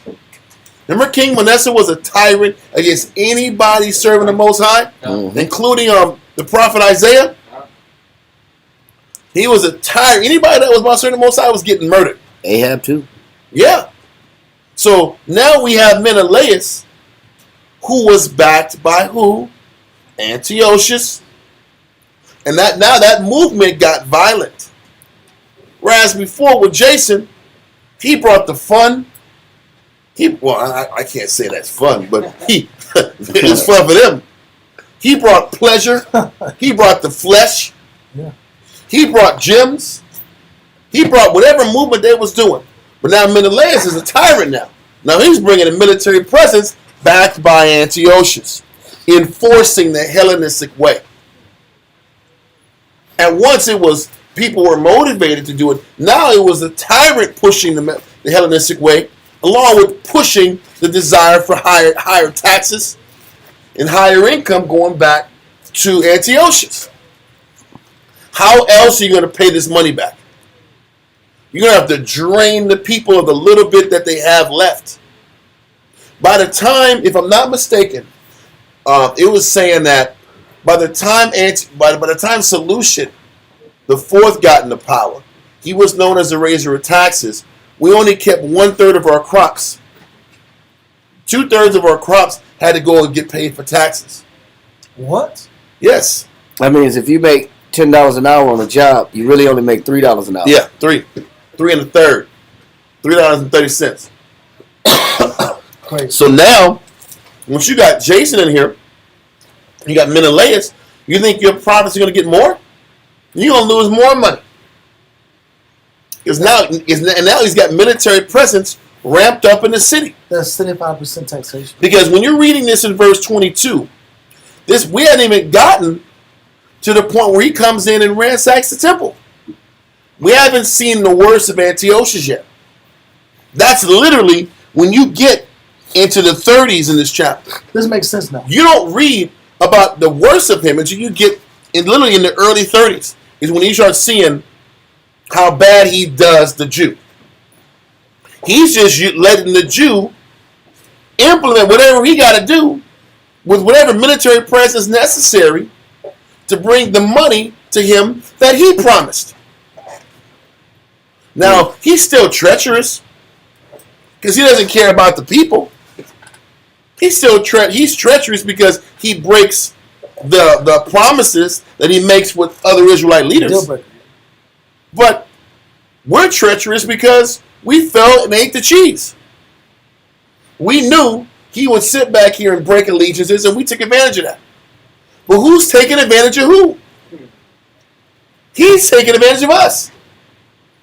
Esau was taking advantage of our greed. Because Esau didn't care about our city and our people. He didn't care about the murders that were going on in it either. He didn't care. All he cared about was his bottom line. So if you want to destroy your people, destroy it. Just give them my money. So who was getting played? We were getting played because our ambition got in the way of our love for our people. And Menelaus is showing that he was a tyrant and had no love for his nation. All he cared about was coming up. That's like a drug dealer saying, if I don't do it, somebody's going to do it. These fiends going to get it somewhere. Yeah. So if I don't give it to him and provide dope to him, somebody going to give it to him. God. So if that's the mentality, then what you're saying is you've already compromised the survival of your people. Because of the system. Because the system is corrupt. Yep. And somebody's going to corrupt them anyway. Somebody's going to pollute them anyway. So I might as well be the one and make the money off of it. And that's the And so that's the mentality that we take. Yep. When we do each other dirty. Because Antiochus is proving that he's the corrupt system, and we're just giving into the corrupt system because it's corrupt. Yeah. We don't have honor because we don't have honor. The system's already broken. God. That's the neo-Bronx speech anyway. But this is the American way. Yeah. This is the Antiochus way. It's the same concept. In Proverbs 29 says, when the righteous bear rule, the people mourn. Mm-hmm. I mean, when the wicked bear rule, the people mourn. But when the righteous bear rule, the people rejoice. Yep. So when you got the wrong people in power, the people at the bottom is the one that suffers the most. And the sad thing is, for a period of time, Esau dealt with us honorably, and we complied. Because Antiochus III, Seleucus Nicator, which is the first one. Antiochus III and Seleucus IV, they respected what? Sacrifice, and they respected the fact. You know what, man? I want the gods on my side, and I want trustworthy men that I can depend on. You're morally sound. So because of that, and if these guys are pushing honor and uprightness, I'm going to use that to my benefit in my kingdom. That's still intelligence. If these guys are honorable and trustworthy, why would I want to corrupt these guys? I already deal with corruption every day in my empire. Remember when you're reading it was in Josephus. Antiochus III said, man, listen, I need those Jews in Babylon to come up and run my territories. Because I can't be what? Can't be everywhere. I can't be everywhere. So I need somebody who I know is going to be a good, honorable person so I can trust him if I'm in flipping Persia. Yeah. The guys in Antiochia, or not Antiochia, but Antioch, they're going to do their job. They're going to report to me properly and look after the kingdom like it's mine. That was a commodity back in those days. But not for Antiochus. And because he didn't give a damn, it just fueled us to be what? Less. It fueled us to not give a damn even more than we normally don't give a damn. It's the truth. It's unfortunate. So it lets you know how important leadership is. Because if leadership don't care about honor, nobody's going to care about honor. Even if it's another nation. Even if it's America. Or any country you're under. So Daniel's 11 is showing, hey man, he wasn't honorable. He didn't keep his deals. And because of it, the floods of armies were overtaking the honorable. And even the prince of the covenant, Onias. We haven't read how Onias died. But what he's saying is that the arms of the flood, the powers that be, were doing criminal and corrupt acts. Well, we're going to read in a little bit. It goes into the fact that there was criminal stuff going on, riots and fighting and killing, and the righteous individuals were getting death sentences, and the wicked people were getting acquitted. And this is in Israel. This is in Jerusalem. This is the example of the flood of deceitfulness and wickedness that was breaking the fabric of the nation. So when you're reading a verse of this, it's kind of giving you the tone of the environment. The tone of the environment was there was no comeuppance for somebody that was being done wrong. There was no defending the righteous. The righteous could sit back and have a position and not be considered. This was the theme at the time. Okay, we're going to prove that. Let's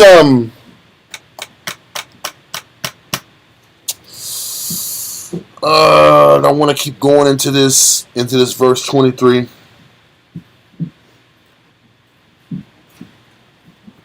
Read verse 23. Daniel chapter 11 and verse 23. And after the league made with him, he shall work deceitfully. For he shall come up and shall become strong with the small people. So he's saying, after the league made with him, he shall work deceitfully. For he shall come up and shall be strong with a small people. The league that was made was between Antiochus Epiphanes and high priest Jason, and then eventually between Antiochus Epiphanes and who? And Menelaus. Okay, so it says, after the league made with him, let me make sure I got this clear. Read verse 23 again. Daniel chapter 11 and verse 23. Just keep in mind, in verse 22, it said, yea, also the prince of the covenant was broken, right? So the prince of the covenant was Onias III. First he was ousted by Jason, right? So read verse 23. And after the league... Stop. After the league made with him, what was the initial league that Antiochus made with after Onias was ousted? He made it with Jason. The initial league was with Jason. Okay? And that was to bring in the gymnasium. Yes. So after the league made with Jason, read on. He shall work deceitfully. How did Antiochus Epiphanes work deceitfully after the next league he made with Jason? He was deceitful with Jason and made a deal with Menelaus. He did the switch up. Okay? Read on. For he shall come up. Now that next man shall come up, Menelaus. Read on. And shall become strong with a small people. When it says he shall be strong with the small people, even historically, there were greater followers of Jason than there were followers of Menelaus. So he had a smaller following, but got a lot done, and had a tyrannical empire with a very small amount of people that had his back. Okay? That's what that verse explains. Now, read on verse 24. Verse 24. He shall enter peaceably, even upon the fattest places of the province. So once again, this is Antiochus and how he rose. He goes to all of his provinces with the spirit of peace, smiling, and everything's cool. But he's going to be breaking deals, making deals, breaking deals everywhere. There's a lot of guys that do that. Yeah. They smile and they break deals. Shake hands and kiss babies. And then, but on the other side, Who's giving me the better deal? I'm going with them. Read on.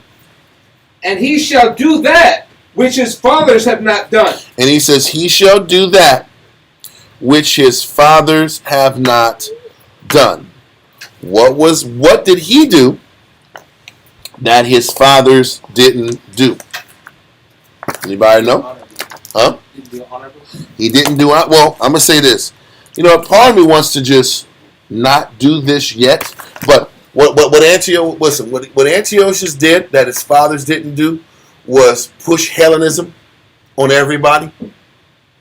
Push Hellenism, impose Hellenism, and not honor, especially with Israelites, not honor our belief, and not allow us, I don't want to say allow us, not to back the individual who was about honor. So he took away freedom of religion from us. Okay. Because the thing is this, he could have said no.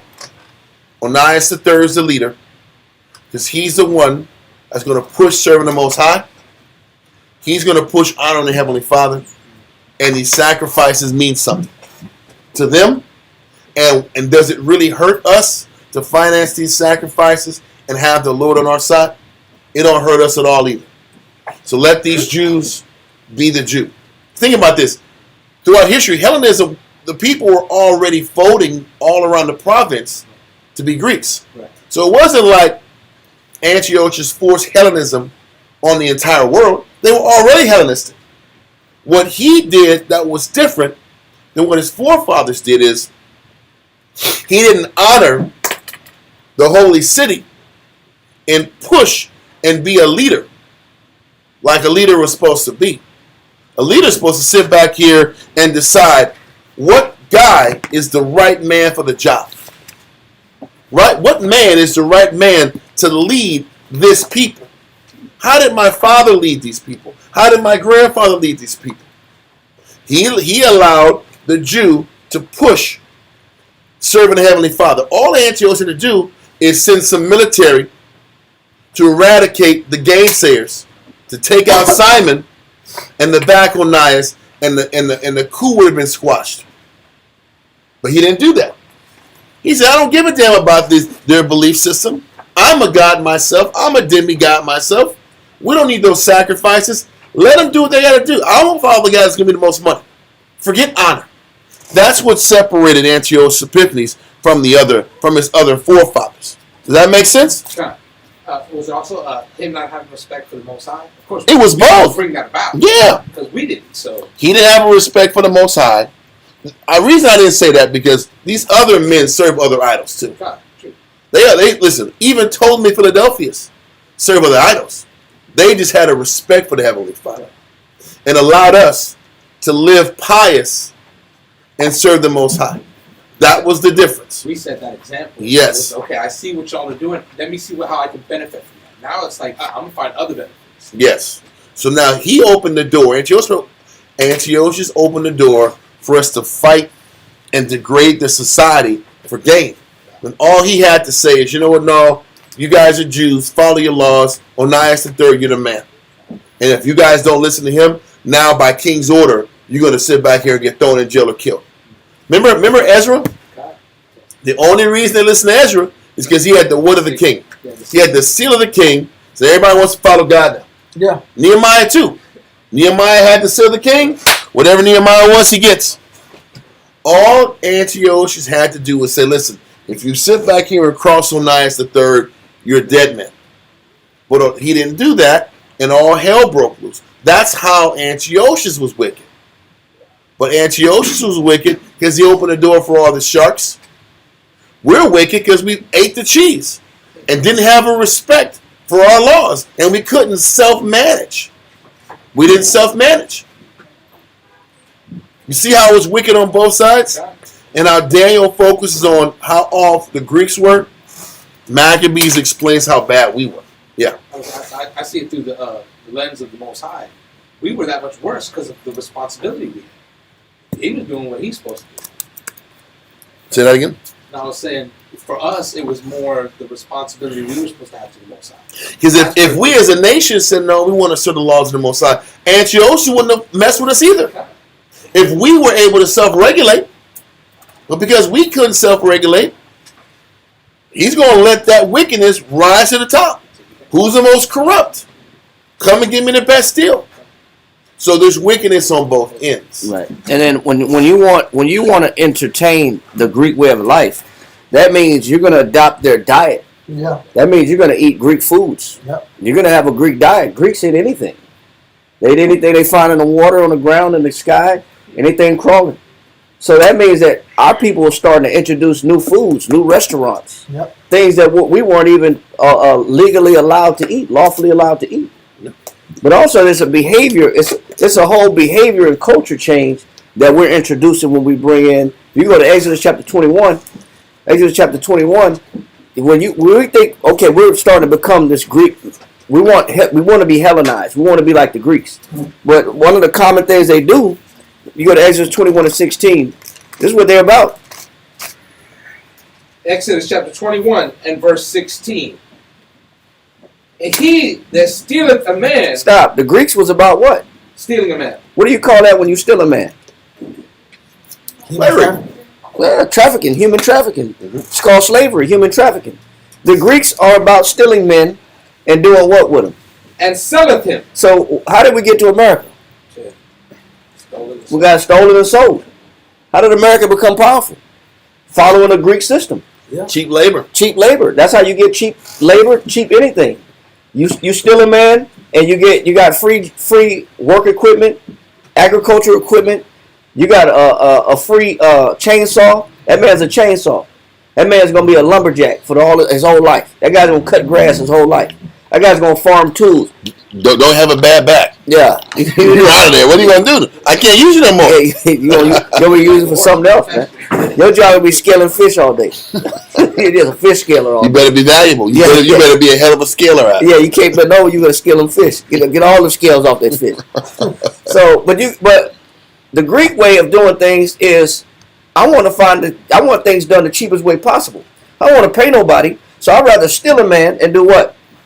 It says, and selleth him. So the Bible is against what? Stealing a man and selling a man. The Greeks are not against that. So when we invite this new Greek way of life and thought process into our culture, then all these things are legal now. So now Israel wants to do what now? We want to steal a man and do what? And we want to make property out of humans. We want to commodify a human being. Yeah. And we'll sell each other out, literally and physically. So he says the Greeks don't give a damn about this law. This law only applies to the Jews, to the children of Israel. The Most High gave this law to Moses. He said, he that do what? Stealeth the man, and selleth him.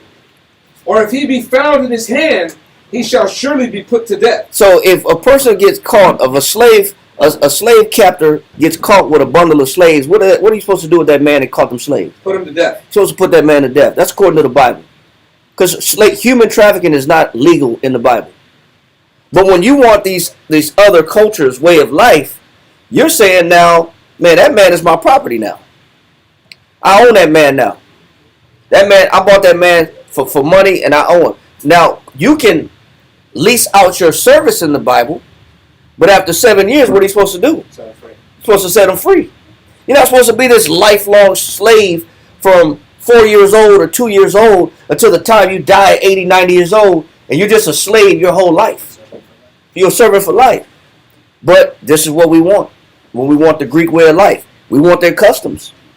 And the Most High is against, there's so many things that become unraveled when we want the Greek identity. Even the love that we have for each other starts to go down the drain. I just want to make sure we're clear. Did Antiochus force Hellenism on us? What was Antiochus guilty of?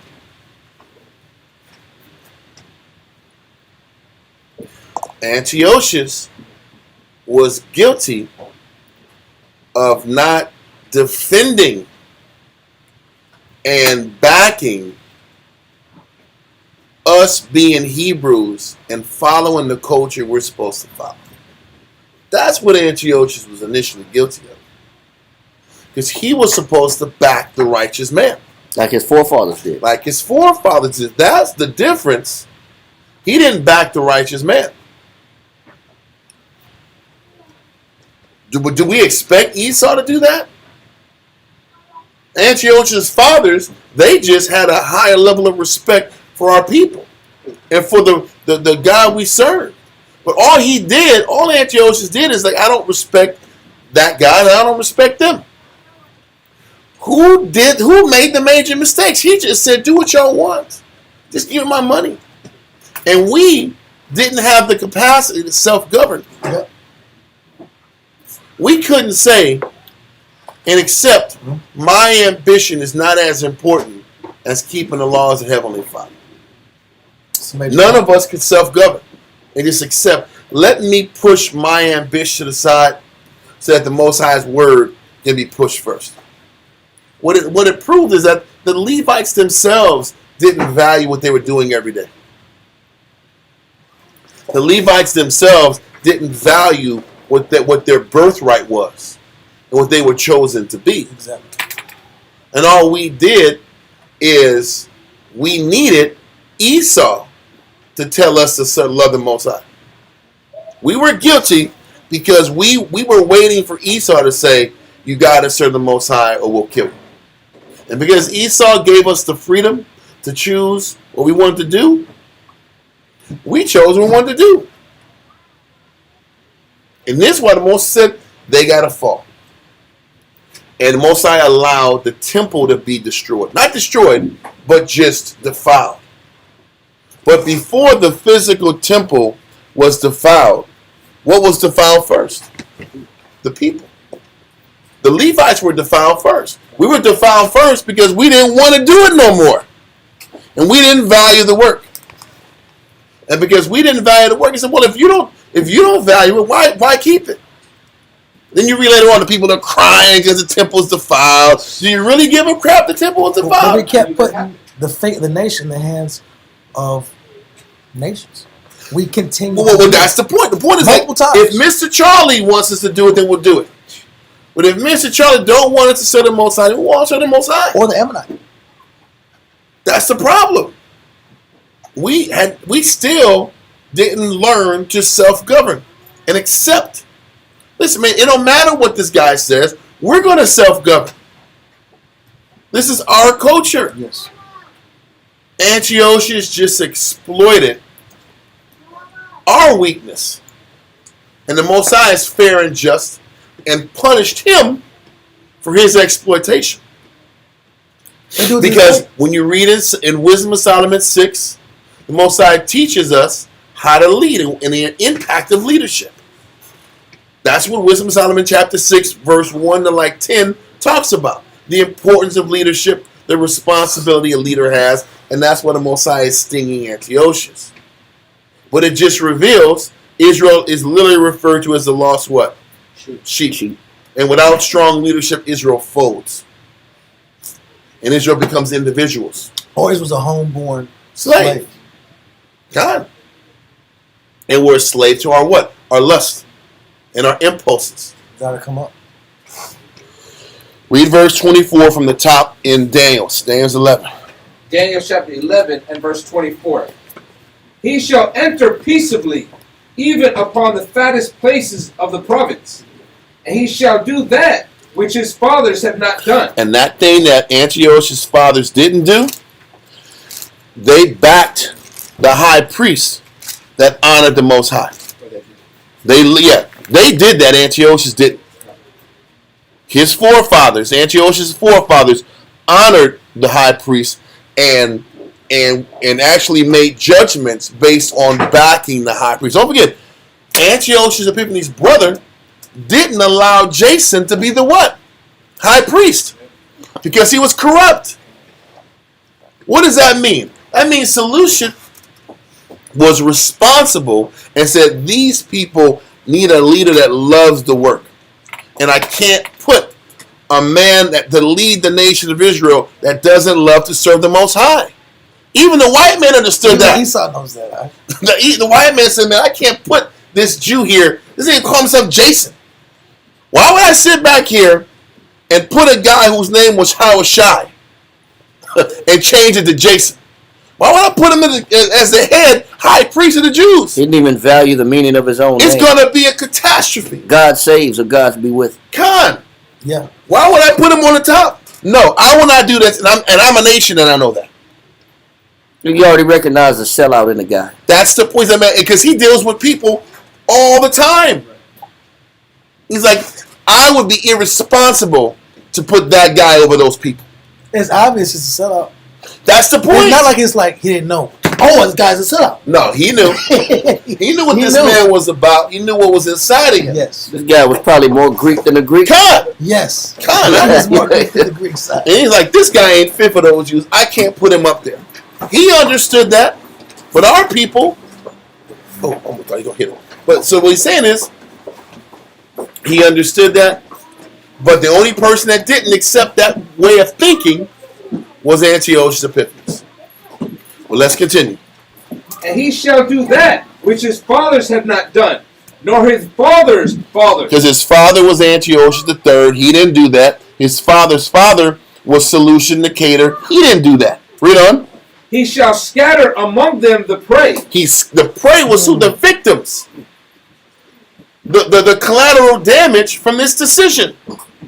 Because he didn't sit back here and make the right decision for the nation.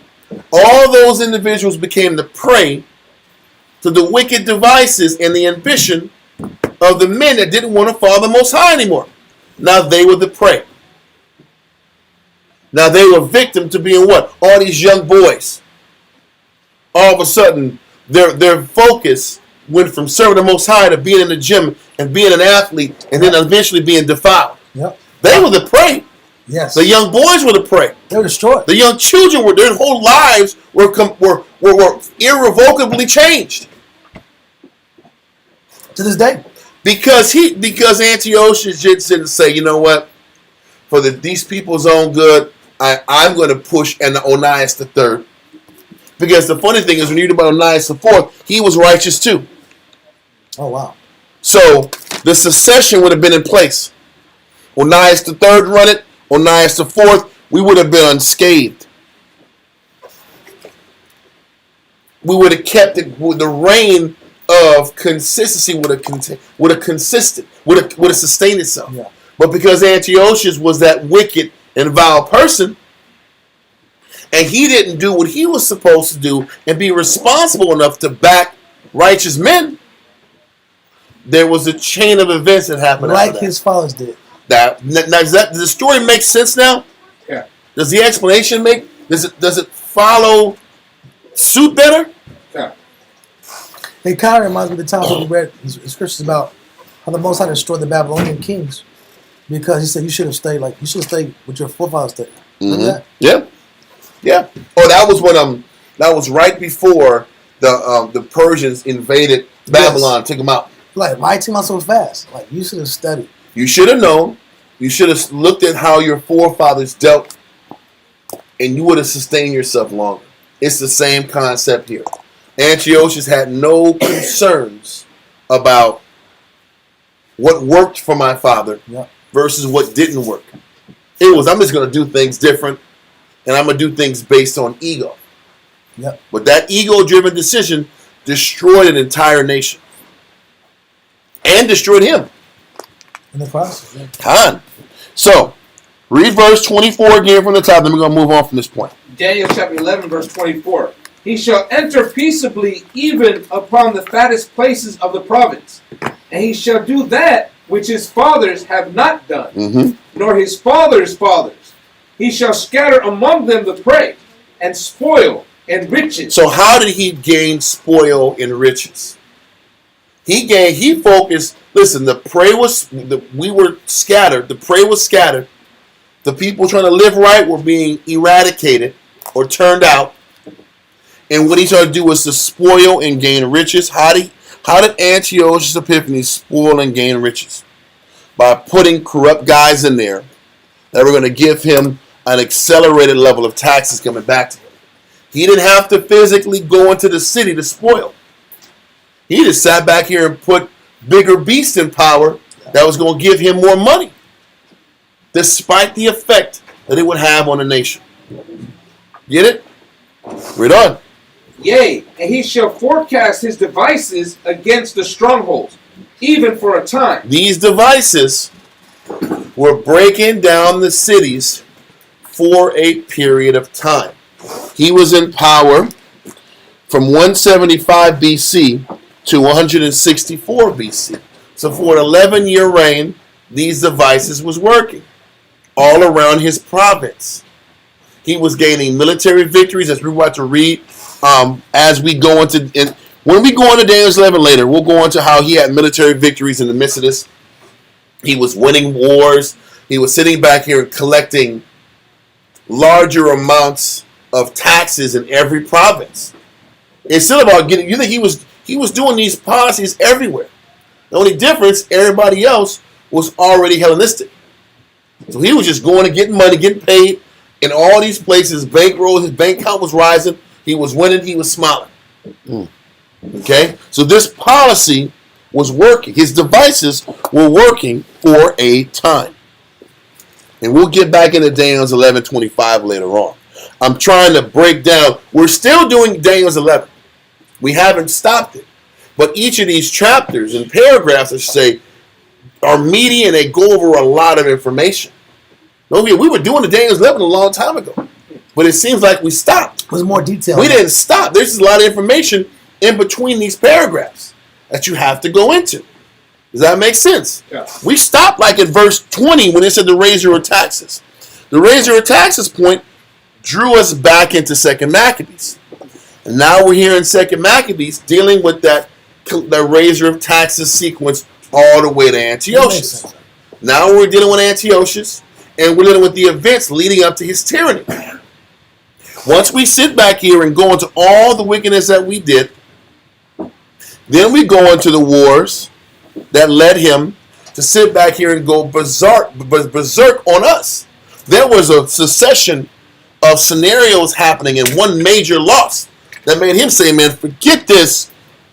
I see red and I'm looking at Jerusalem. I'm going to destroy Jerusalem.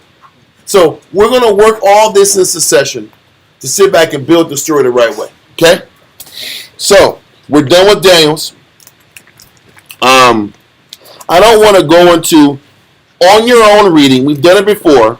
You can read Josephus, book 12, chapter 3, paragraph 1, 3, and 4. And it gives you the history of the good relationship that the Seleucid dynasty had with the Jew. And how Seleucid Nicator and how Antiochus III managed us and allowed righteous priests to run the kingdom. Those 3 paragraphs give you that explanation, but I don't want to read that. It take too much time away from the topic that we have in front of us. Okay, let's go now to 2nd Maccabees again 4 and verse just get 25 again. We're going to read down a little bit. 2nd Maccabees chapter 4 and verse 25. So he came with the king's mandate, bringing nothing worthy the high priesthood, but having the fury of a cruel tyrant and the rage of a savage beast. Listen, so this guy just made Jerusalem a police state out. This guy made scenarios worse for them. It was a flood of military, a flood of pressure. Don't forget, this guy was paranoid that somebody else do to him that was done that he did to his brother. Yep. So you read in Daniel's, he had a small amount of people. So how do you keep a kingdom with a small amount of people on your side? Tyranny. More violence, more fear, a greater police state. How else do you subdue an entire nation with a small amount of people on your side? Violence, intimidation, pressure. Because he knew he was outnumbered. Mm-hmm. So this is where the tyranny was fueled by. Let's continue. Verse 26. Then Jason, who had undermined his brother. Jason, who had undermined Onias III. Read on. Being undermined by another. This is the double cross. He was undermined by his other brother. Menelaus undermined Jason. Read on. Was compelled to flee into the country of the Ammonites. Now he got to get the hell out of there and go to Ammon country. flee for his life because he knew the tyrannical man Menelaus was going to kill the competition. So he's like, I got to get the hell out of here before he kills me. Because that's the kind of guy he is. He ain't talking to you. There's no diplomacy. I'm going to kill him and get him out the way so I don't got to think about you no more. You said there was already murders going on. There was already murders by Simon, Menelaus' number one guy. That's how they do things. They're going to murder people. It's the murder show in Jerusalem, man. Yeah. So there's murders and death and intimidation and fear going on. And think about the Most High looking at this side. Like, how long? I gotta intercede this. Yep.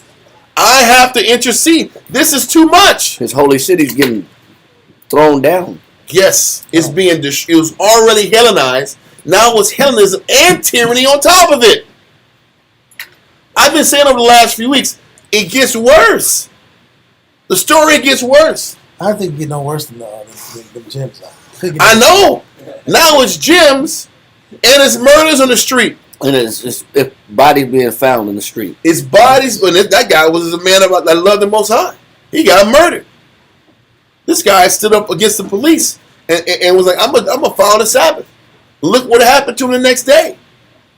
Oh, he didn't vote right. You didn't vote. You didn't pick correctly. Yeah. And this guy's dead. What are most people are going to cower down and not do the work of the Most High and not acknowledge the Most High if there is a fear of death staring him right in the face. So what's happening? We are already shying away from serving the Most High before Antiochus Epiphanes makes it a mandate that you can't have a Bible around you. Before that time happens, before the extreme of if anybody is caught with a Bible in their house, they're going to get killed. The intimidation is already there. Like the Book of Eli movie. Right? The intimidations, but before that extreme happens, there's already extremes ramping up. We're not even allowed to push the Most High's way or a different opinion at that point. And there's no high priest in the sanctuary. Ain't nobody there. Well, he is a high priest. Yeah. Menelaus is a man. But they're not doing no real work. Hell no. That's tyranny. It was like straight lawlessness in every angle, every facet, just running. It was lawlessness, and I'm going to kick your ass if you try to do things the right way. And you might die. So you think anybody is doing anything righteous at that time?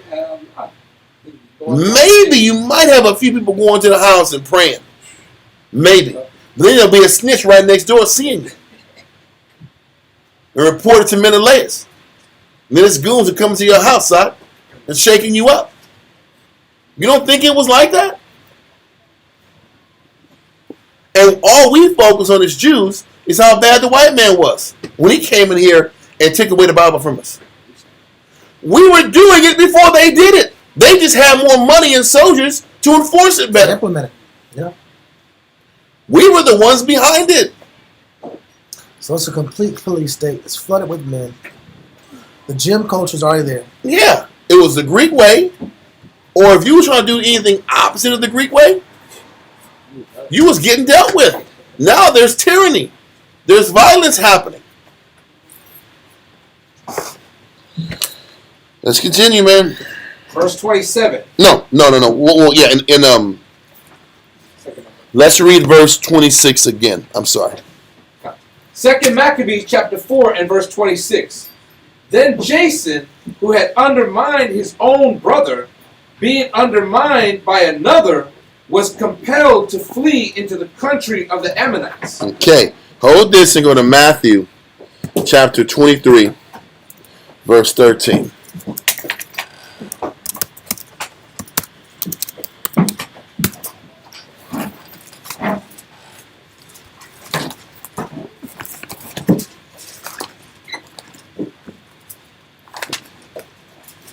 Matthew 23, verse 13.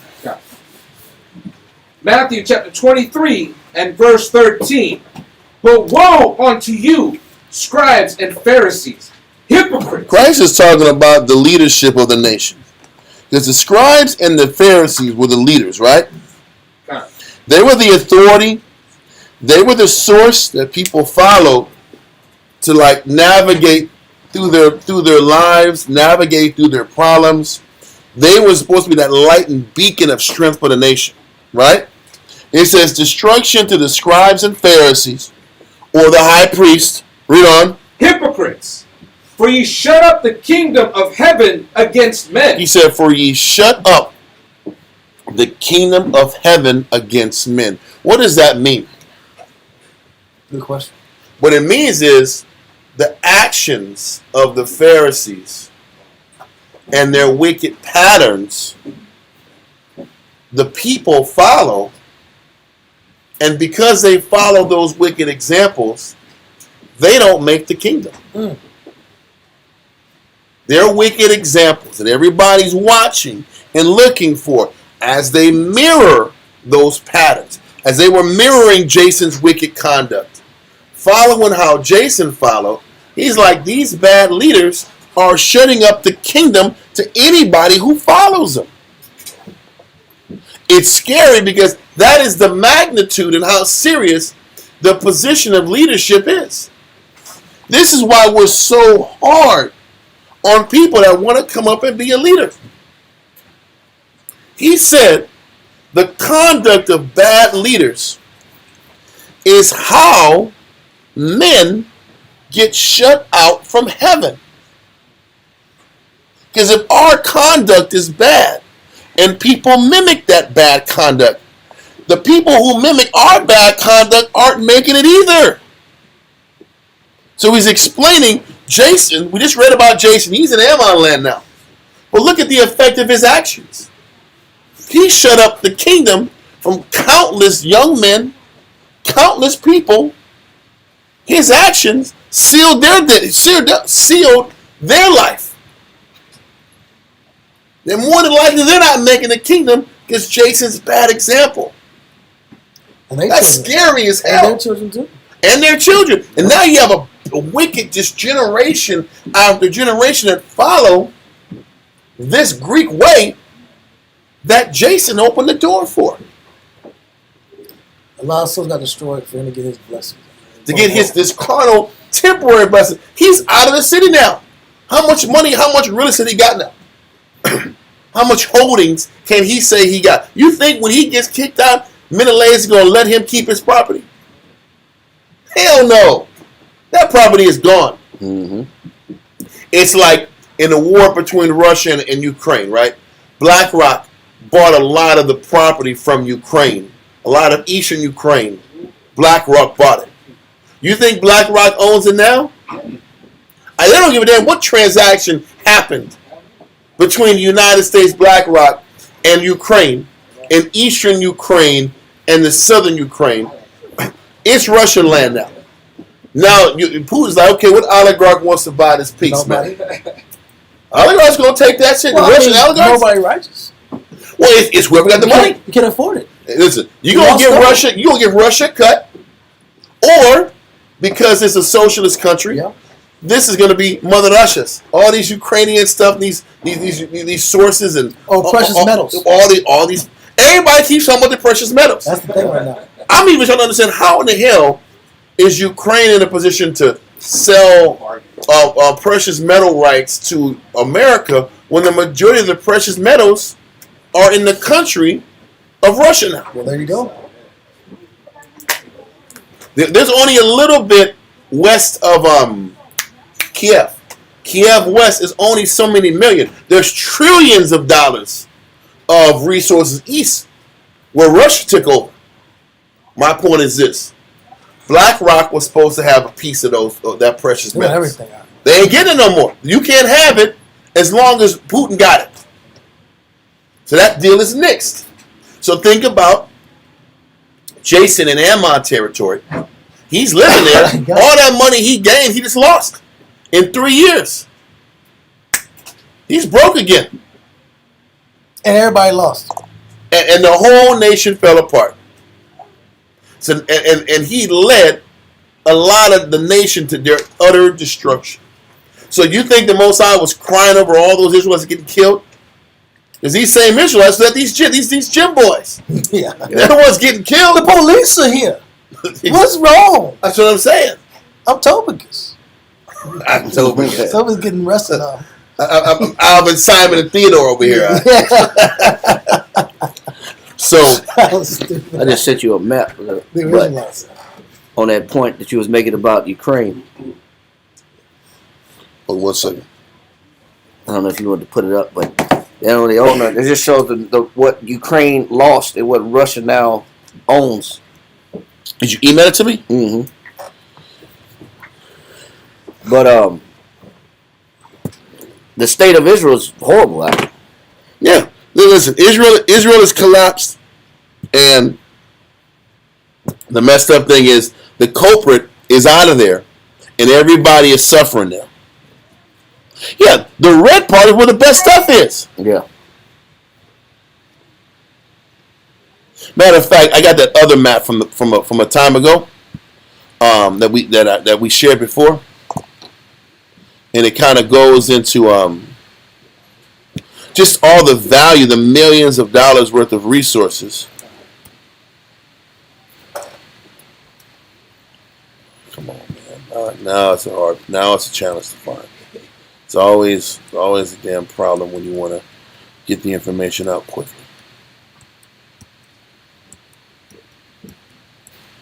There we go. There it goes. not what we're talking, not what we're looking for, but other stuff. It's black. The image is black. I remember. There it goes.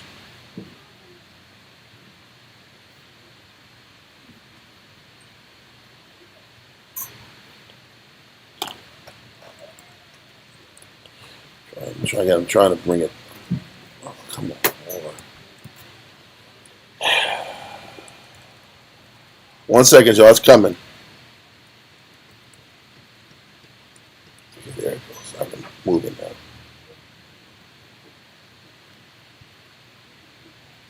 This is How how. do you get in there? How do you get in there? First of all, the precious metals is rock salt, silver, brown coal. Don't know what you do with that. Zinc, copper, gold, tin, iron, uranium, magnesium. Don't know what Kepa is. Clay, oil, lithium, aluminum, and I don't know what that is. You see what that is? A word? It says on. I don't know what that is. But then you sit back here and you get down to the bottom of it. Now, I guess there is billions of dollars worth of natural resources to the left of Ukraine, western Ukraine. But the big bucks is on the east, man. $790 billion worth of minerals east, 62, $3.5 trillion, 6.5 billion. All them hundreds of billions of dollars is from the central to the east. And that's all the land Russia got. And the lesser amounts is on the west. It's crazy.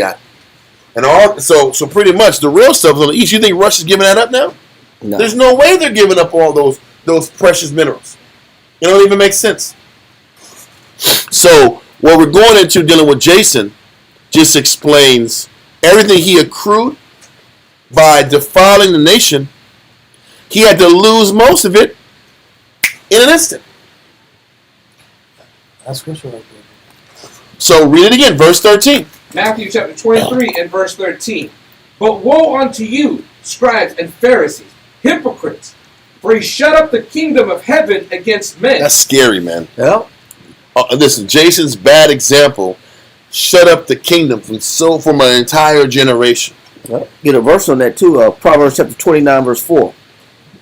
You know, it's sad because when he says you shut up the kingdom, you close the doors of heaven for people to get to heaven by your bad policies. And a lot of Israelites are guilty of that. Yeah. That's why being a leader, it holds a very blameless position. You got to be blameless. It's a whole other responsibility. Get that Proverbs chapter 29 verse 4. Come. Proverbs chapter 29 and verse 4. The king by judgment. It says a king is supposed to rule by what? Judgment. What does that mean? What do you mean? What does it mean when the king's supposed to rule by judgment? Judgment meaning what?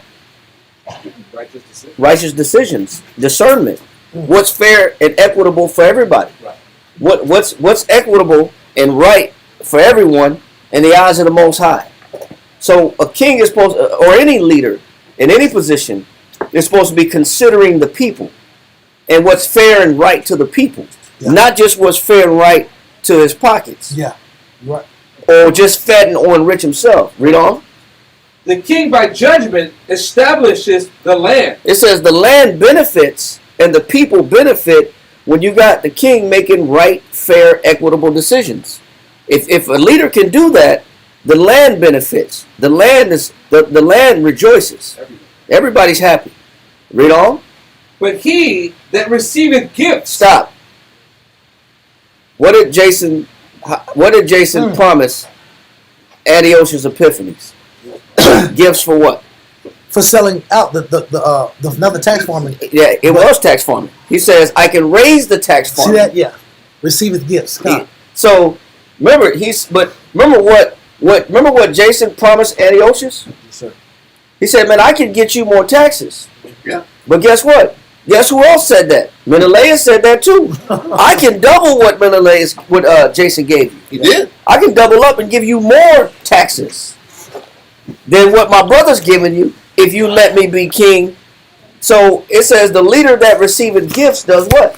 But he that receiveth gifts overthroweth it. You overthrow what? The land. You overthrow the land. Wow. You pollute the land. You corrupt the land. You corrupt the people. Now corrupt you understand what these position. verses mean in real life. Yeah. So the taking of gifts or the promising of gifts is what destroys the people, because now it's not about what's fair, it's about what pays the best. And who can give me the better deal? And who gets the It's best just deal. business now. It's just business now. It's no longer about righteousness. It's not personal. It's not about who's the best leader for the people. No, it's not about what's right, what the Most High wants to be done. It ain't about the Most High no more. It's about personal gain. And now how can we get these? When you look at the Greek culture, Greek was a maritime superpower, meaning they had the ocean on lockdown. Yep. That's what made them strong. Yep. They had commerce coming in by way of ship.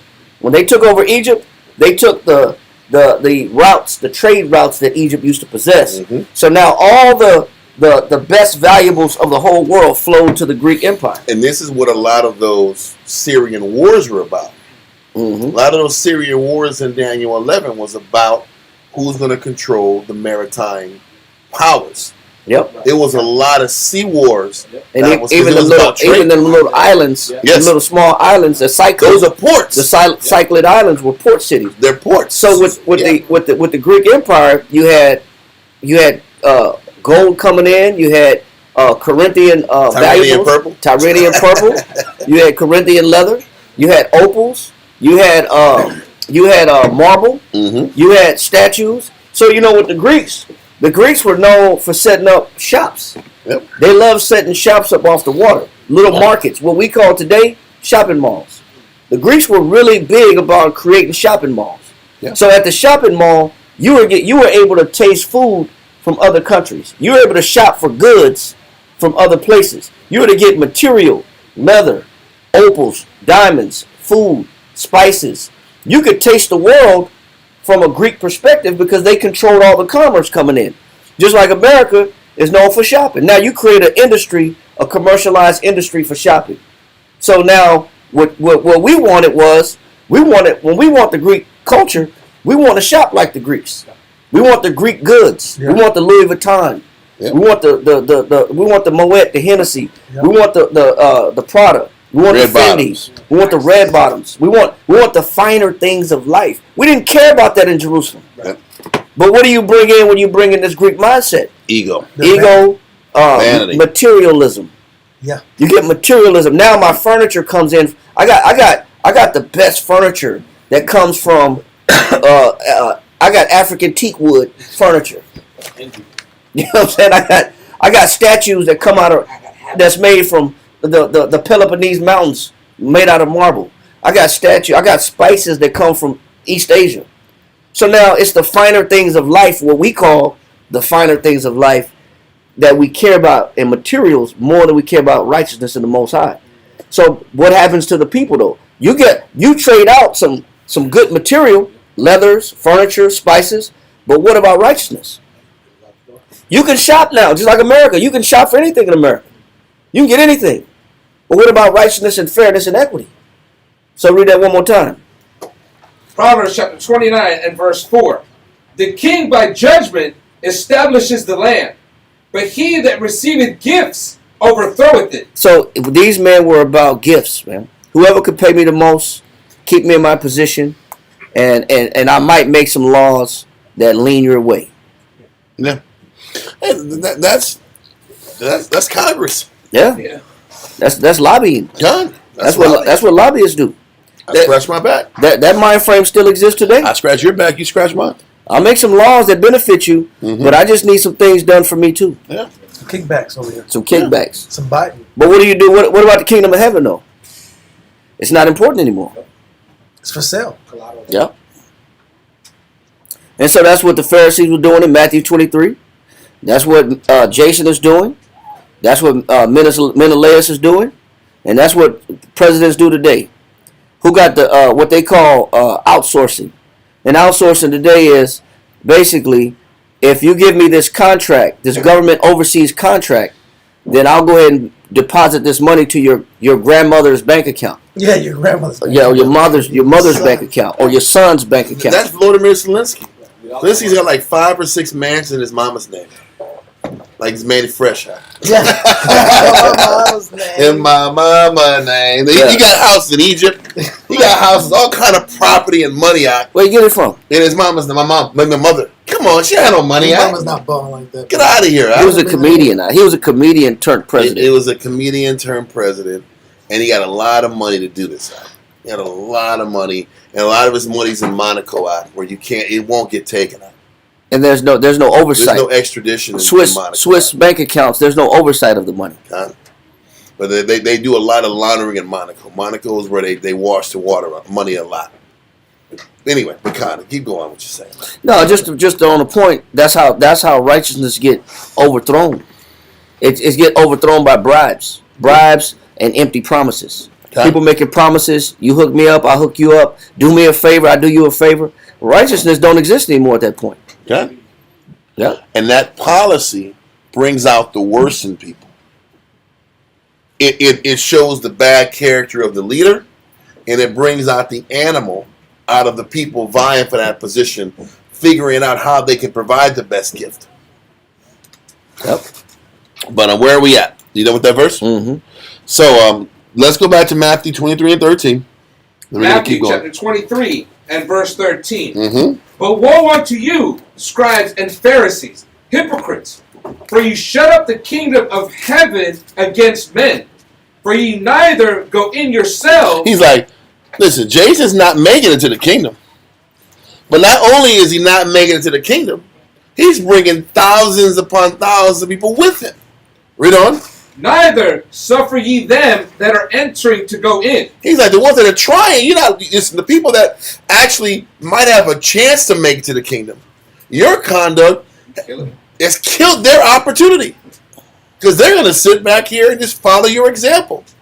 And then Menelaus no different. They're sheep. Because they're going to, you think the people that really don't study anywhere are going to study and push serving the Most High under threat of death? So the people that don't want to do it or are on the fence are going to push even more against it. Because why do it? Look at what I got to deal with. What he's showing you is the importance of leadership is to fight as much as possible to be blameless so that our mistakes don't get in the way of a person making a decision if they want to serve the Most High or not. That's really what this is about. Can we get out of the way? Can we get our bad conduct out the way so that people have a fair chance to choose if they want to commit to the Most High or not based upon reading the scriptures and seeing good examples? He's showing when we're bad examples, we get in the way of people following the kingdom because when they see our bad example, they say, this is why I don't do the work the camp anymore. That's why I don't trust God. This is why I don't do the work of the Most High anymore. That's why I don't read the Bible. This is why I don't study. This is why I just do my own thing. Chargeable. So the leadership is messed up. But how we judge the leadership, we stop serving the Most High, and we don't make the kingdom either. It ain't like you're making the kingdom because you saw badness in the leader. That's crazy. You're still not making the kingdom because you don't put the works in. How many times we say, yeah, man, these brothers are so weird, so off, they're so wicked. That's why I don't do nothing for the Most High. Okay, they're going to hell, and so are you. That's a judgment. That's a scary thing. I thought I had That's scary. I thought I had a good excuse. The Most High is like, that's not a good excuse. You close the doors for yourself. You know what that means then? That means that my personal business can interfere with my relationship with the Father. Mm-hmm. We might try to separate, church and state. What does my business have to do with God? My personal business. But it has everything to do with the Most High. The things that we do personally does matter. And so we may look at it. I was just following trends in culture. I was just following the trends that was popular. I didn't know I was actually forfeiting my opportunity for the kingdom. I was just doing what the world was doing. There's a text image you can do when you don't have an answer for them. It's like this. Yeah. I'm gonna tell you. No. Just because you disagree with how a leader rolled, don't give you a justification not to study and commit yourself to the flock. You still got to give yourself to the body. Yeah. One way or another. If you say, well, this guy was wicked, that's why, well, I don't want to tell you. That doesn't make the word of the Lord to no avail. That's just like saying, well, I just did what Jason did. Yep. What's the Most High saying? It doesn't matter. It doesn't matter. It's not an excuse. Now, that's why the scripture in Proverbs 16 says, though hand join in hand, the wicked shall not go unpunished. Time. It does. You're holding hands with somebody, you're just as guilty as they are. And what you're reading, the reason the Most High is about to go get so serious against Jerusalem is that they're running out of any examples. At least there was Onias. So these people still had an example of what to do, and they chose to go the other way. What you start seeing historically, when there's no example that's good, then the Most High comes in. That's it. I gotta break this up, because there's got to be a choice for the people. You see the point? The Most High gives us a choice. Here's the crash. It's going to be BS, but it's going to be good there. What didn't Moses say that? Choose ye this day what? Life or death. He's got to provide the option for both. So as long as there was Onias there was a choice. Now we're going to read, as soon as Onias III dies, all hell breaks loose. And it's a very short time from the time Onias III dies till Antiochus comes in and storms the city and starts killing people and wiping people out. Then Judas's father Mattathias comes out of nowhere and steps up and takes on the mantle of being that righteous example. There's always got to be that righteous example to counterbalance wickedness. Light and dark. Yep. And so the Most High has to sit back and bring a severe tragedy to the city, so that somebody will step up. That's the whole book of Judges. Con. So this is how the Most High looks at things. So as things where there was nobody saying if it was right, now something has to happen. But he does that so nobody can say what? I didn't what? I didn't know. I didn't know. Nobody told me. Because that's not true. The choice is, do you pursue the light, or do you pursue the darkness? That's always the question. What do you pursue? So it's always more dark than light. So even in the most wickedest kingdom, there's always an opportunity to serve the Lord. Exactly. And they were called the prophets. They were called those weirdos that are teaching about change, and everybody else is living their life smiling, drinking wine. There's always somebody there teaching accountability. The question is, are you going to call that person extreme? Or are you going to sit back and listen? And when we're being judged, that's going to be the question. Did you just follow what everybody else said? Or did you sit back here and look to pursue the light? And that's scary too. That's very scary. But this is how the Most High works. Let's go to Revelations 22. Revelations 22, verse 18 and 19. Revelation chapter 22 and verse 18. For I testify unto every man that heareth the words of the prophecy of this book. If any man shall add unto these things, the Most High shall add unto him the plagues that are written therein in this book. How do we add onto the book? Do people sit back and say, "This is a new scripture. This is the book of Clarence Hot," and sit back here and start putting extra verses on the air? This is the book of Clarence. You know how we add to the Bible? Our bad examples, our biases, the weakness inside of us. Because let's be honest, in our position, people look to us for advice, for motivation, to help sway and clear people's thoughts and minds. So they're mimicking us. People mimic leadership. And they mimic leadership like we're the Most High. And we're not the Most High by any stretch of the imagination. But until Israel grows up and gets strong in the book, they're following our what? They're following our examples. Yes, sir. I would say without understanding, that's all they got. Is to see that. That's all they got. This is what the Most High calls Israel's sheep. Until they get strong enough in the spirit to understand what this is about. So a person that adds to the prophecy is by we add our own leaven, we add our own ways to the purity of the word. And it pollutes the word. We defile it with our bad conduct. Not many times I've gotten counsel back in the day. Yeah, the scripture says that, but this is how we do things. How many times I've seen that? I've shown that. Am I right or wrong? And I'm like, but the scripture says this. Oh, you're just young in the spirit, brother. So when they say you're young in the spirit, what are they saying? Just follow what I do. And a lot of the things that we did, it was bad examples. So then you start incorporating the scriptures with these bad examples and think they're the same thing. Right? Is that not adding on to the scriptures? And if we do that, we're adding on to the what? Plagues and curses that come to us. The Most High does not play with the leadership position. We are under advanced scrutiny. And we can't play with that. Read verse 18 again. Revelation chapter 22 and verse 18. For I testify unto every man that heareth the words of the prophecy of this book.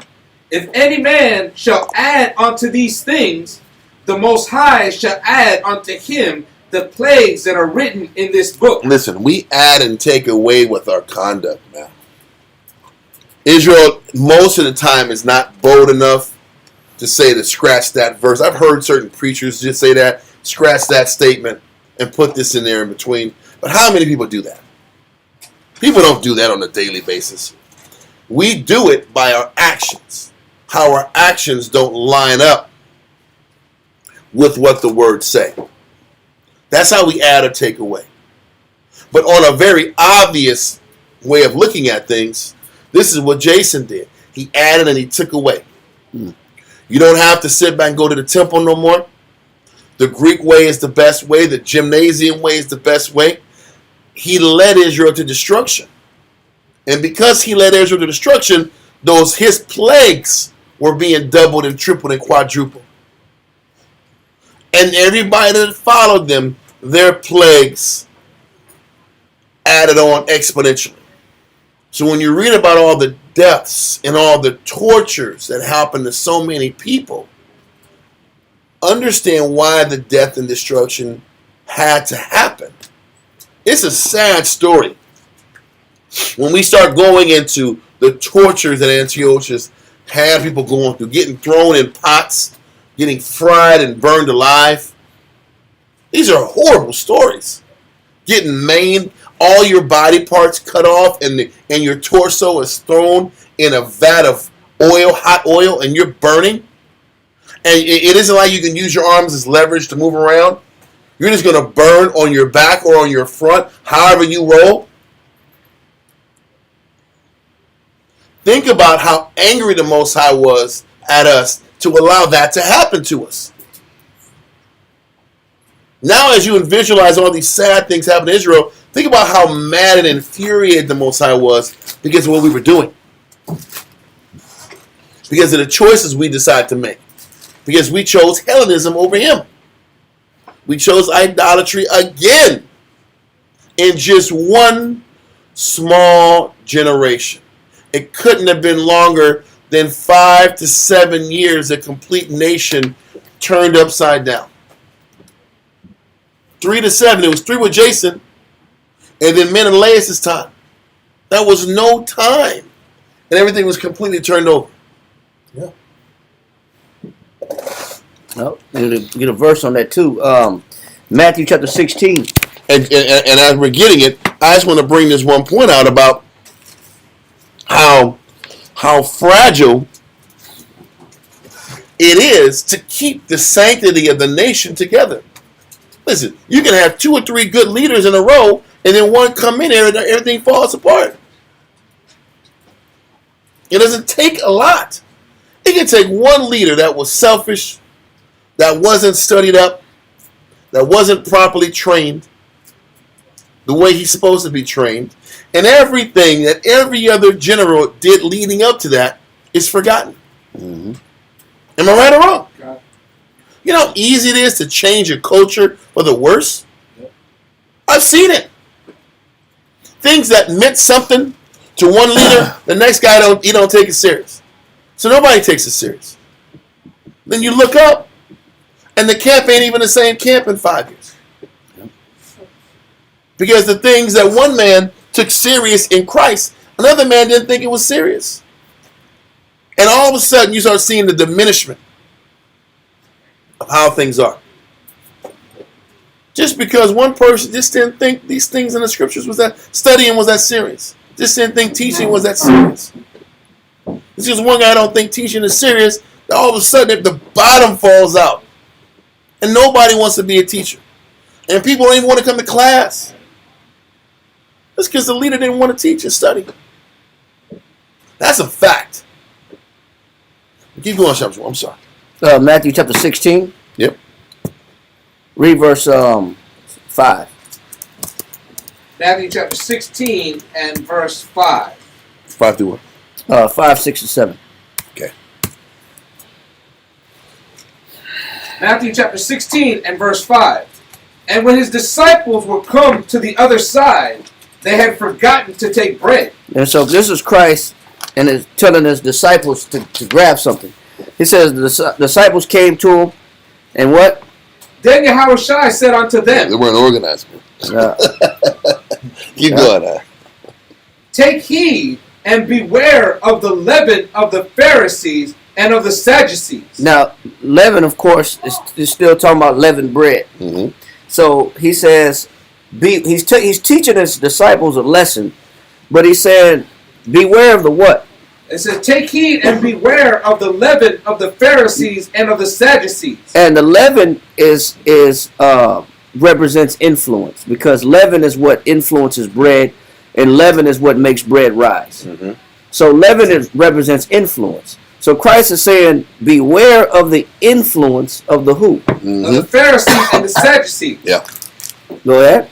And they reasoned among themselves, saying, it is because we have taken no bread. So they thought that Christ was saying, you can go get some bread, just don't buy it from the Pharisees. Yeah. Just don't get the bread from the Sadducees, because there's something wrong with their bread. But that's not what he was referencing. It wasn't about the bread in actuality, or the leaven in actuality. It was the influence, but what in particular? Go to Luke chapter 12 and read verse 1. That's a good verse. Matthew. Mm-hmm. So Luke what? Chapter 12, verse 1.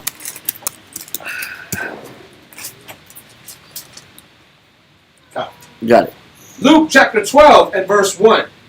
In the meantime, when there were gathered together an innumerable multitude of people, insomuch that they trode one upon another, he began to say unto his disciples first of all, beware ye of the leaven of the Pharisees. Is he saying don't get no bread from the Pharisees? There's something wrong with their bread? Don't buy no bread from them? What was he talking about? Read on. Which is hypocrisy. What is the leaven that Christ is referencing? Hypocrisy. So when Christ is saying beware of the influence of the Pharisees, he's talking about don't follow or be influenced by their what? Hypocrisy. And what is the fault of a leader? It's his what? Hypocrisy. What is the blame that a leader can entail? It's hypocrisy. His hypocrisy. What's the hypocrisy? The hypocrisy is Romans chapter 2. Go to Romans chapter 2 and read verse 23. Yep. Yep, that's exactly what it is. Romans chapter 20. Chapter 2. Chapter 2. Romans chapter 2 and verse 23. Mm-hmm. Romans chapter 2 and verse 23. For he is not a Jew, which is one outwardly, neither is that circumcision. No, which I'm sorry. Select. Let me Oh, that was 20. Select. that's Read 20.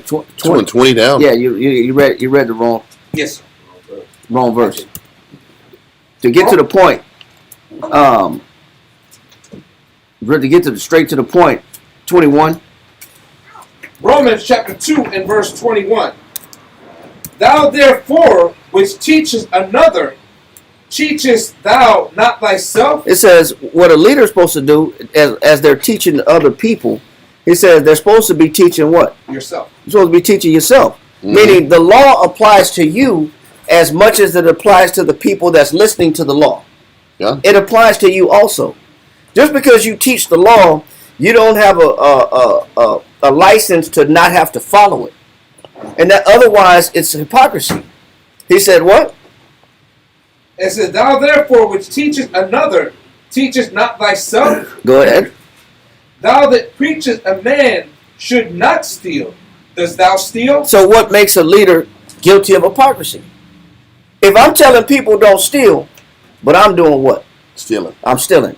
That's the leaven that Christ is warning the disciples of the Pharisees and the Sadducees. They always have laws and putting people to death or punishing people for breaking laws, but they don't put themselves under the same restriction.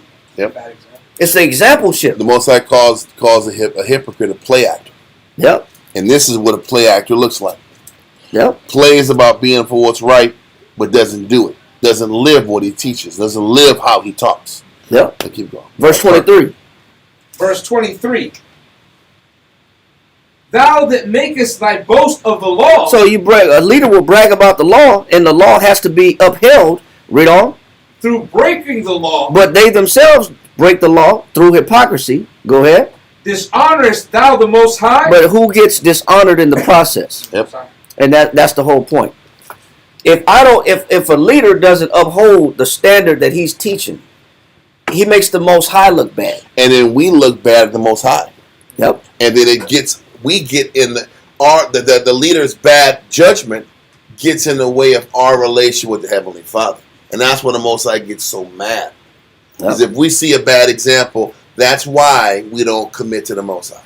Well, that's what we tell ourselves is our reason why we don't commit to the Most High. It's because I saw this bad example this many years ago or last year. So now I don't want to be an Israelite no more. Now we give people excuses. Because it was really inside of them not to change anyway. But I'm going to pull, hey, the leader that you gave me, God, right, was wicked.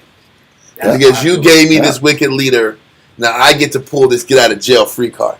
Yep. Get out of camp free. It's a get out of camp free card is really what it is. I get out of camp free card. I'm going to pull that card now. No worship today's card. Yes. No worship for a few years.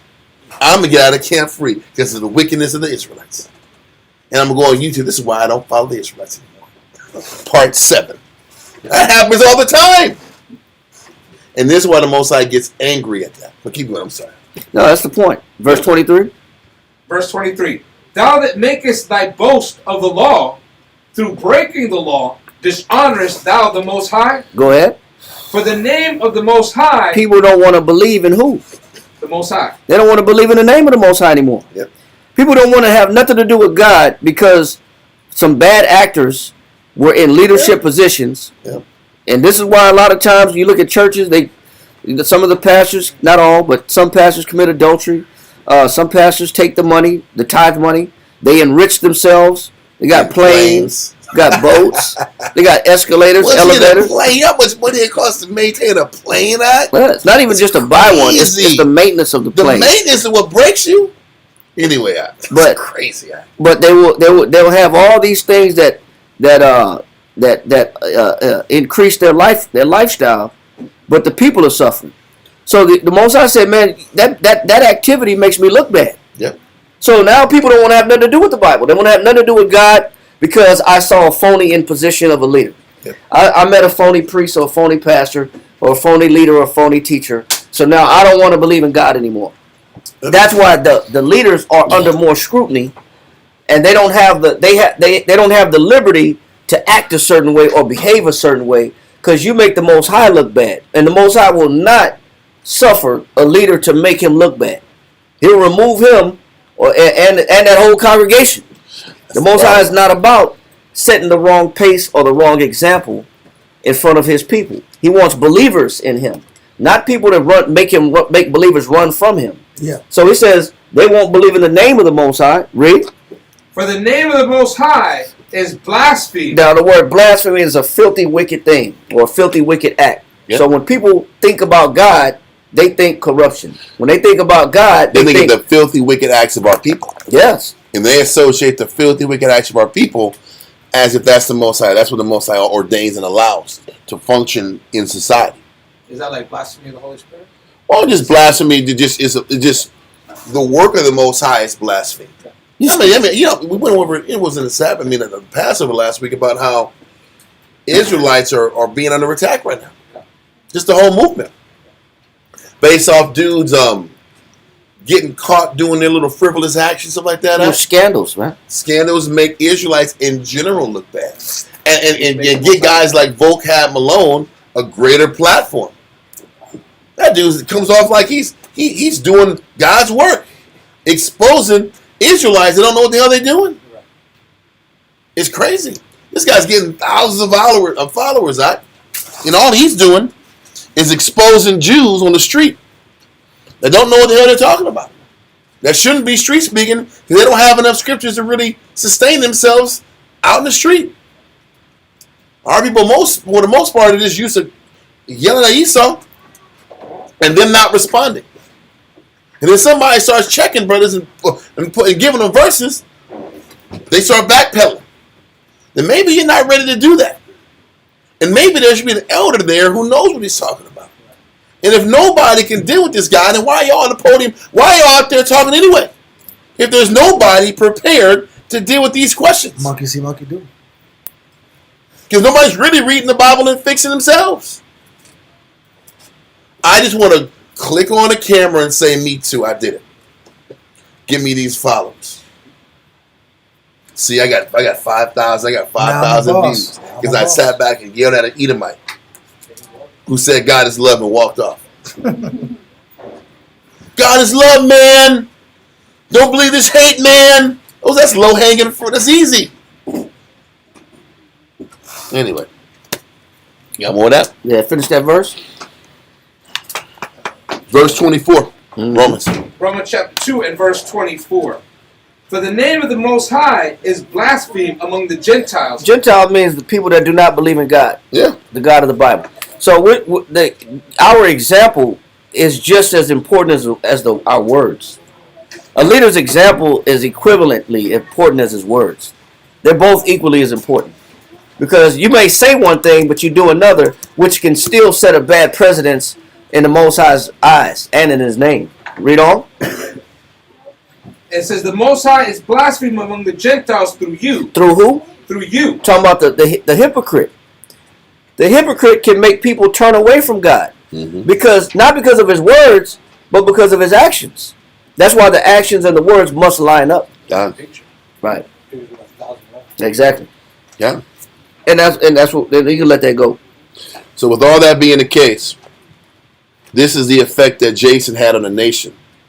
And this negativity this continues to spiral out of control, and it's gotten worse. So now he's out in the land of Ammon seeking political asylum. Now let's go to 2 Maccabees chapter 4 and verse 27. 2 Maccabees chapter 4 and verse 27. So Menelaus got the principality. Matter of fact, I gotta go here. Go to Ecclesiastes 31.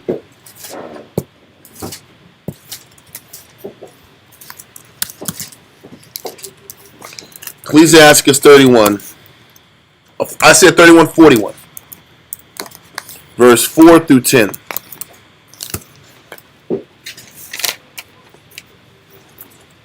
Ecclesiastes chapter 41 and verse 4. And why art thou against... Ecclesiastes 41 and verse 4, right? Okay, let's read that. Ecclesiastes chapter 41 and verse 4. And why art thou against the pleasure of the Most High? This is dealing with Jason and anybody else who is that bad example. Why is serving the Most High and doing His pleasure? Why are Israel so against just doing what the Most High wants? Read on.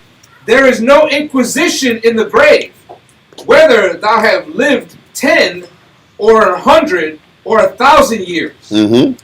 The children of sinners are abominable children, and there are conversant in the dwelling of the ungodly. So he's letting us know the impact of that negative example of Jason. Now the children of sinners also. That negative example is inwardly inside of them also. What's that? I said it just breathes. It just keeps breeding. It keeps breeding. This is why the Most High has to come with a catastrophic event to shake these people out of here. Because even if you kill one generation that did wicked, if you wipe out Jason's generation and Menelaus' generation, that negative seed is still going to be there now. It was no different than when Jehoshaphat, Judah, the southern kingdom of Judah was living right. And then Jehoshaphat chose to have an allegiance with Ahab and married his son with Ahab's daughter. She came down, and then all of a sudden the sin that was from the north transferred to the south.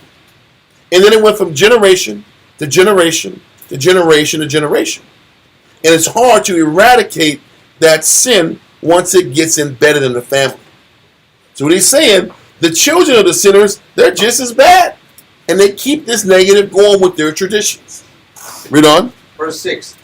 The inheritance of sinners' children shall perish, and their posterity shall have a perpetual reproach. So the Most High is like, he got to do something to sting the posterity.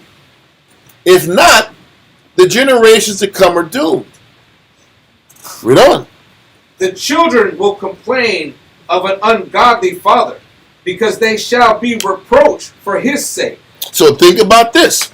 The only way to get the children and salvage the children is to have to create a condition so difficult that the children will hate what their father did. Think about that. Read that part again. Ecclesiastes chapter 41 and verse 7. The children will complain of an ungodly father, because they shall be reproached for his sake. So when the Most High sits back here and put in the spirit of Antiochus Epiphanes to come in here and kill and destroy and torture and sacrifice altar and pork on the altar, all these extreme things happen. That's the only thing that made the people say Jason was wicked. Think about this. Was Jason wicked when he was doing this? Nope. Was he getting judged as being a wicked guy in the midst of all these gymnasiums happening in there? No, people are loving it. He was getting paid. He was getting respected and loved. Listen, his children had all the new Jordans in the world. His kids had all the fly sandals, the newest Air sandals out on the market. And all kind of fresh gear and gold and and what do you call it? What do you call those mouthpieces you put in there? Those grills. Those grills. They were great. The children were good. Now grills weren't in Greek time, but you get my point. The children were wealthy, and all the sons of those people that was doing that corruptness, they were wealthy. What was the only thing that could be done to get these children to despise their father's actions? The calamity has to happen. That's it, the fan out. The calamity has to happen. The reproach from the Most High has to happen. Then everybody's like, man, curse Jason and what he did. This foul wretch of a man. I don't want to be nothing like my father. I don't want to be nothing like Menelaus. He was a horrible man. Look at the condition of the Jew, because of what Menelaus did and what Jason did. That's the only thing you can do for the Most High to salvage the children. Does that make sense? Yeah. This is what he does in our life. He has to sit back here and sting us, even in our own house. Yeah. To get the son to say, man, I can't do what my dad did. I can't live how he did. Can't afford this. Look at what we went through as kids. Because of what he did. That's the only way to shake the kids from the bad habits that we as parents have brought to the table. He has to bring reproach to us to save the children. Just know the reproach comes to save the children, to teach the children what not to do through the failures of the parent. The only way to salvage the children of Jason and all these young men and all these people is to go through a calamity at the level of what happened with Antiochus, in hopes that the next generation, man, I don't want to go through that again. Catastrophic suffering. Does that make sense? Because when your household is suffering, there's chaos in the house. Man, I don't want to sit back here and be the husband my father was. I don't want to be the mom my mother was. Look how chaotic the house was. I don't want to be that way. The chaos has to happen to save the kid. Otherwise, the kid wouldn't see nothing wrong with the wickedness. Imitating the lifestyle. Thank you. And this is what the Most High is about to do with the families of Jason and all the wicked participants in this Hellenistic plot. He's trying to save them. Read on. Verse 8.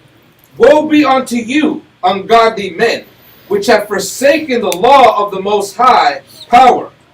For ye increase. For if ye increase. For if ye increase, it shall be to your destruction. Listen, Menelaus increased, Jason increased, but it's going to be to the destruction of those people who were advocating for the come up while the nation fell. Read on. And if ye be born, ye shall be born to your curse. And he says, curse. any child of those Israelites that was sinning and coming up, you're going to be born into a curse. And you were supposed to sit back and be cursed because of your father's actions and learn to despise him in hopes that you won't follow his suit and follow his path. And that was the Most High's design, to save you, to save that next generation, or you'll be destroyed too. I'm showing what doesn't work. By having the crappy life that comes from the consequences of the sinner's mistakes. But what we do, we get so caught up and emotionally tied into hating mom or dad, we don't look at the understanding of it. The lesson was, the Most High don't want you to follow that path. Cleave to the Most High. And make him be your foundation. Yeah. Don't get so caught up in, dad, hate your dad and mom. Get past that immature child. Look at it from the perspective of the Most High. The Most High showed me love by putting me through what he put me through in hopes that I won't do what he did.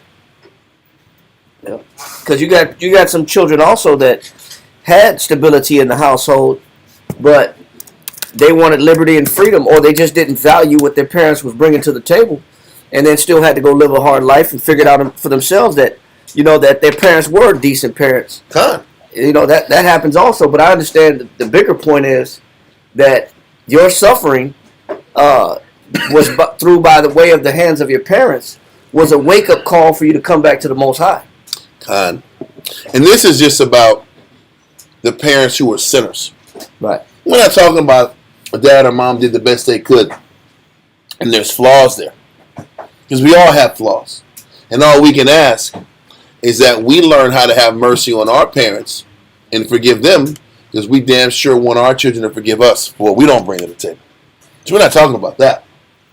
Most High is just showing us how he has to sting the sinner and sting the sinner's child with reproach in hopes of salvaging the child. Makes sense, bro. Because if you don't bring reproach and infamy and shame to the sinner's family, what's going to get that child to change? Because all the child's going to see is, I can be wicked and get rewards. When you do wrong by your people, there's a benefit there. He's got to hit those people harder. Does that make sense? Yeah. Now, he don't give a damn about Esau in their direction. He lets the nations go and run their course and just gets rid of them. But with Israel, what is he doing? He corrects immediately. So if there's a generation of Israelites that are doing wrong by the nation, he's going to sting that generation in hopes of salvaging the next generation. That's how the Most High shows us love. The greater reproach, the more shame comes from that reproach and hopes that there's a reform there in the family line. Let's continue. And if he be born, ye shall be born to a curse. And if he die, a curse shall be your portion. Mm-hmm. All that are of the earth shall turn to earth again. So the ungodly shall go from a curse to destruction. Once again, the ungodly goes from a curse to destruction if that cycle continues. It's how you receive the reproach. A lot of times, we can go through the scriptures how the Most High intended the reproach he gave the nation to inspire us to go right, and we kept going left. And that's when the destruction amplifies. So looking at it from a national perspective, or our own family, or our own personal life, he stings us with the intent to get us to cleave more to him. But more times than not, we get stung, we take it personal, and we don't learn to cleave more to the Most High after the check. Right. So this is the thinking. It's indisputable, seeing the connections are indisputable. Mm-hmm. It's happened so many times in the Bible. It's a consistent. This isn't just a one-time thing that happened in the Greek time. This is multiple eras. Okay. Most High stings everybody. Okay. And we should always separate. The Most High didn't give you parents to hate them. No. But what he's saying is, don't duplicate their ill deeds. That's all I'm saying. In case people mistake what I'm saying, that's all I'm driving. Yeah. Is the reproach should drive a man or a woman to be better, not to hate. The scriptures say, "Prove all things and hold fast that which is good." Kind of. Once you examine even your parents' life, you throw away the bad, you keep the good. That's all you're supposed to do in general. That is always the lesson. And we should be mature enough to separate the sin from the sinner. Yes. Just because we're all sinners. But I should never I should hate the sin in people, but love the people. Exactly. And can I understand this person has a vice? I have a vice. Can I understand that everybody has vices, and let me just be conscious of breaking what's inside of me, because I don't want to have what's inside of me affect my children and my honor, because that's all that ends up happening. And that's the lesson. Because nobody parents perfect. It's no different than seeing examples on TV that make mistakes. That brother, I don't even bring his name up, but the scandal with that last Israelite leader. And when you look, we can sit back here and say, yeah, that dude, I said it in Passover. But even in leadership or parenthood, leadership and parenthood, it's the same thing. Same thing. God. And then when you notice new parents, when you got a parent that's 16 years old, they're not going to be a good mother or good father, because they're still a kid learning how to live life. You can't expect perfection from a 16-year-old who's still trying to figure things out. But as they get older, and if they have children later in life, they'll be a better parent later. Yeah. No different than young leaders. Mm-hmm. A young leader going to make the same mistakes that a young parent makes. Yep. And when you catch them later on as a leader, if the Most High hopefully give them that time, they're not going to make the mistakes they made as a young leader. But you can sit, but see, if a person is humble, you can say, yeah, that person made a mistake majorly there. He must have been battling that demon for a long time. And he finally succumbed to it. Then you got to ask yourself, okay, have you broken every issue that's inside of you?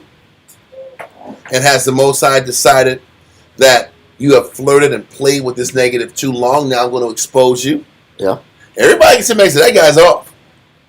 But what we don't understand is we're all on the chopping block.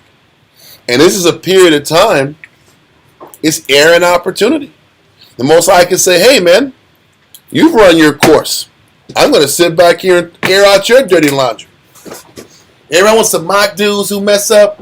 Listen, everybody in this room messes up. You just mess up at the comfort of your own home.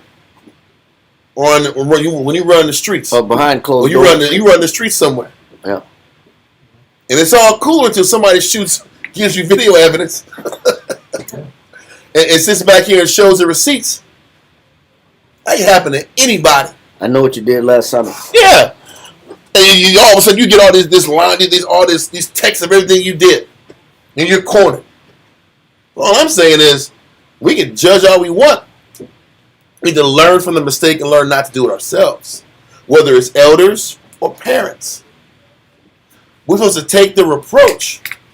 Take the shame that comes from the reproach and learn the lesson. So we can get closer to Christ and cleave to Him. Or we can be better fathers or mothers. Does that make sense? It's never about taking personal the mistakes. We're not supposed to do that anyway. That shows our immaturity and our childness, our youth, is to take personal people's mistakes and the flaw and negative in people. But that also doesn't mean you're supposed to ignore it. It's there. It's there. And then don't do it. Don't do it and be better than what you've seen. That's why Christ told his disciples, do as they say, not as they do. Because what they're saying is on point. They just don't live what they say. That's everybody. Anyway. Got any more of that? Okay, so let all this go. Now let's go to verse 27 in 2 Maccabees. 2 Maccabees 4 and 27. 2 Maccabees chapter 4 and verse 27. So Menelaus got the principality. So Menelaus ousted Jason. He got the big throne. He's running things. Read on. But as for the money that he had promised unto the king, he took no good order for it. So he didn't plan on how to get this 300. This 300, what was 300 something of silver? Talents of silver. 300. So he didn't plan and figure out how to get this money. Like I told you, he just was saying, I double what the money is. I double it. He said he had 3. I'm gonna give you 6 because I'm built that way. I'm different. Yeah, you know, I hate those words. I'm built different. Because I'm built different, I'm gonna give you more money because I'm different. Okay. So now you got to pay the piper, and he didn't plan on how to get that money up. And there ain't no money nowhere to do it. I don't got 300 pieces of silver. What am I going to do next? Yeah. Read on. Let me get Proverbs chapter 25, verse 14. Proverbs chapter 25, verse 14. You're in trouble at that point. They're just saying that. He says, your mouth. He says, your mouth wrote a check that you know what, can't cash. Huh? Yeah. What you got at? You got Proverbs chapter 25 and verse 14. Whoso boasted himself of a false gift. So this is Menelaus boasted himself of a false gift. I'm gonna get you 300 extra talents of silver, more than my brother if you put me in charge. This man don't have the money. He don't know where to get the money. He never had the money. It was all bragging and boasting, just empty promises that he was selling to get into the position. He was selling wolf tickets. He was selling wolf tickets, and there was no facts behind his words. He was broke, but we call that running game. When somebody's broke, ain't got no money, but they want something, they running game. So he said, "Whosoever do what?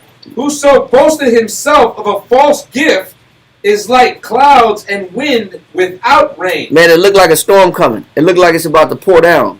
It's about to look like rain's on its way, which rain distributes nutrients back to the soil. Mm-hmm. Rain is a good thing. He said, but somebody that's talking about what they're going to do, making empty promises, it says they're compared biblically to rains or clouds of wind without what? Without rain. Go ahead.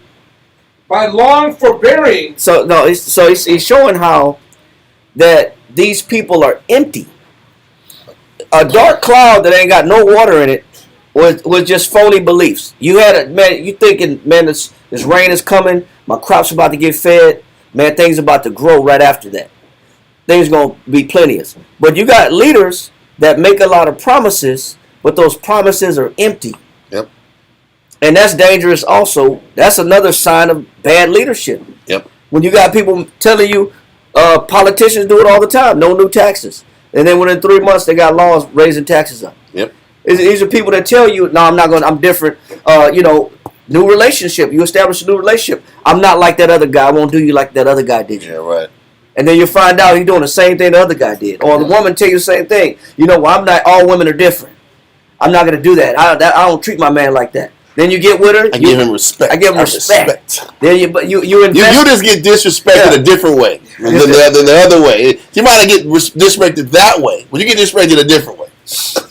I'm going to say that at the height of an argument, they might even call you the name of the person that they used to be with. Oh, no. Yeah, that ain't my name. Why you call me that? Oh. Well, y'all the same anyway. Listen, Damn, man, the question is, the wrong name. The question is, why is he on the front load of your mind? Right. But So you really forgot about it? Yeah, you didn't forget about right. it. But the whole point is, people make promises. They make shit. Listen, bro, that's a whole other ball game. Let me stop. That's a whole other ball game. We checking phone. We stopping this conversation. I'm checking this phone right now. Checking wallets, purses. Yeah. We're gonna look at the car. Yeah, passwords. All passwords are getting examined. It's confiscated. Yeah. Bank account. All social media is cut off. Yeah. People get promises and making promises. He says they're like clouds without rain, man. That's dangerous as leaders, as leadership, to fool people with words and say what you're going to do. You don't do it. I know. So let that go. That's it. Hey, what was that verse earlier? And I want to write this down. It dealt with the gifting or the gifts, and it was about pretty much building the kingdom off of gifts. It was earlier. It's like in Proverbs you pulled, man. False gift.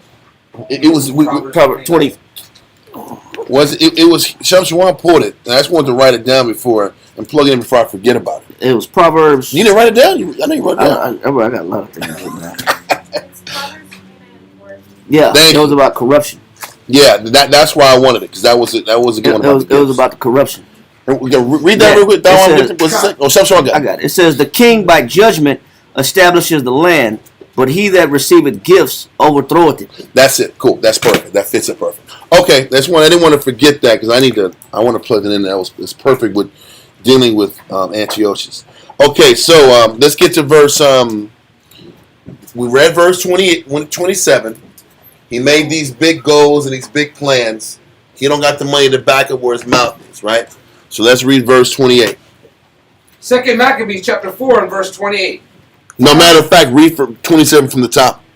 2 Maccabees chapter 4 and verse 27. So Menelaus got the principality, but as for the money that he had promised unto the king, he took no good order for it. Meaning he had no plans for how to get it done. Read on. Albeit Sostratus, the ruler of the castle, required it. Obviously, Sostratus was the tax farmer of the region. So he wanted the money. Or the person who collects the money wants the bread. And he's sending letters. He's sitting back here in position to get the money. And Menelaus has no way to solve this issue. Read on. For unto him appertained the gathering of the custom. The customs is the taxes. So Sostratus is the one looking for the shekoyim, looking for the collecting of the taxes. Read on. Wherefore they were both called before the king. Now Menelaus left his brother Lysimachus. Lysimachus. So once again, this brother scenario is still up in the air. Because we just read in Josephus, Menelaus was the brother of Onias III, and he was the brother of Jason. So just keep that in mind as you're reading about this scenario with Menelaus. So Menelaus leaves a man in charge. He leaves Lysimachus in charge. Whether it's his brother or not, you're getting conflicting information. Whatever it is, Menelaus leaves another man. Think about this. Menelaus leaves Lysimachus in charge of the ruling of the city, and he goes down to negotiate and pay the taxes. Why do you think he did that? Why did Menelaus go to deal with the taxation issue and not let Lysimachus go to deal with the taxation issue? Because he fears that he's going to do the same thing he did to get power. Exactly. Because that's how he got power. I'm not going to let anybody double cross me and negotiate these numbers. That's what I was saying. Because all Lysimachus is going to do is say, I'll give 400 instead of the 300. I'll give you 900 talents. I'll give you 900 pieces, man. Put me in position. So Menelaus like, no. I got it. I will go and negotiate this issue. It's very simple why he did that. He understands the mind of a criminal. And he's going to sit back and circumvent any of this tomfoolery going on here. Right? So he goes with Socrates to go down and deal with this issue. Read on. It says, now Menelaus left his brother Lysimachus in his stead in the priesthood. And Sostratus left Crates, who was governor of the Cyprians. Cyprians is Crete or Cyprus. I'm sorry, Cyprus. So Sostratus left Crates, who was the governor of pretty much Cyprus, the Cyprians. Read on. While those things were in doing, they of Tarsus and Menelaus made insurrection. So there was an insurrection in the city of Tarsus, which is slightly above, it's near the Tyrian and Zidonian area, because Paul was from Tarsus. Okay? So there was an uprising north of Jerusalem, north of Samaria, north of Tyre and Zidon. Tarsus and Menelaus. Read on. Because they were given to the king's concubine called Antiochus. So what's happening is there was a fight over a woman. There was an insurrection over a woman. Somebody obviously wanted to deal and took the king's concubine, and everybody's going crazy and they're going to war over it. So Antiochus has to go up here, settle this business, because he got to settle his money, make sure his money was right. He goes and deals with the issue. Read on. Then came the king in all haste to appease matters, leaving Andronicus, a man in authority, for his deputy. So Andronicus is going to be the one that handles his business, while Antiochus is in authority. While Antiochus is out of town. So Andronicus has taken the place of dealing with judgments, basic business, while Antiochus is gone. You got Menelaus and another guy named Socrates that are coming down to try to deal with this financial issue. Read on. Now Menelaus, supposing that he had gotten a convenient time. So Menelaus like, okay. Antiochus Epiphanes going up to Tarsus buys me what? Time and an opportunity. Now I gotta think fast and quick on what I gotta do next. Okay, read on. Stole certain vessels of gold out of the temple. There we go. Now you're going in the temple of the Most High and taking bread out. You're taking gold out of the temple out. Now you're writing a check that your butt can't cash. Brother, now you're really, really out of pocket with God now. Right? Now you're out of pocket. There's one thing to sit back and do all the things you did. Now you're going to go in the temple and take the temple gold out. Read on. Read it from the top, verse 32. Verse 32. Now Menelaus, supposing that he had gotten a convenient time, stole certain vessels of gold out of the temple and gave some of them to Andronicus. So listen, he went down. Before he left Jerusalem, he took some gold pieces with him out. Went to Andronicus, which was the guy that was handling Antiochus' affairs, and said, listen, Get you some of this gold, man. Listen, Put that in your hand. put that in your hand. Be cool. I'm gonna get you. I'm gonna go ahead and make some moves. Hold on to that money. I'm gonna go pawn some of this. He got to go to the pawn shop. He got to go to the pawn shop around all the different cities and areas around the area. But you know what he He got did? to pawn off. He got to pawn off the gold. He gave him a little collateral. Like, Hey, just be cool, man. I'm gonna come back. let the Need king some know. bread. Let the king know I stopped by. Let him know I stopped by. Just need some time. Speak a good word for me. I gotta go pawn the rest of this bread and pay this debt. Okay? This is what he's doing. Read on. And some he sold into Tyrus and the cities round about. So just be conscious of this. He's obviously where Antiochus Epiphanes is, his region has to be around Turkey. Because he went down south a little bit to deal with the issue in, what's that word, Tarsus. But what's happening is Menelaus goes up north too, gives some money in Andronicus' hand, goes down to Tyre, which is the neighboring city, to pawn off some of these gold pieces.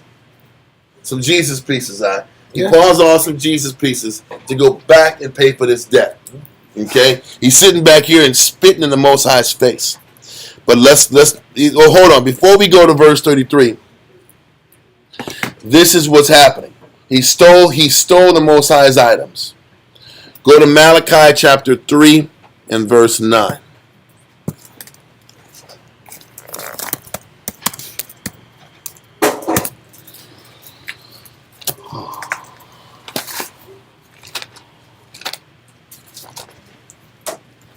Ready?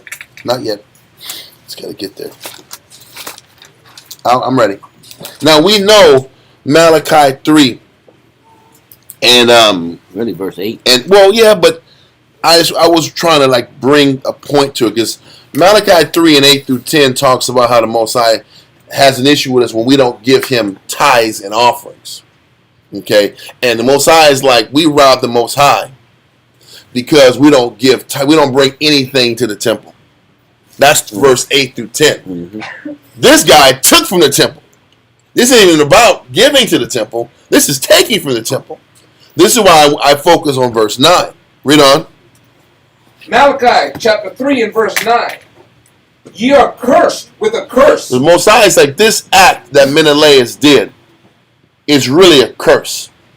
Read on. For ye have robbed me, even this whole nation. And this is what Menelaus is doing. He's robbing the Most High. He's robbing the nation. Now we know in this verse and chapter it's implying to not giving tithes and offerings. But Menelaus literally robbed the Most High.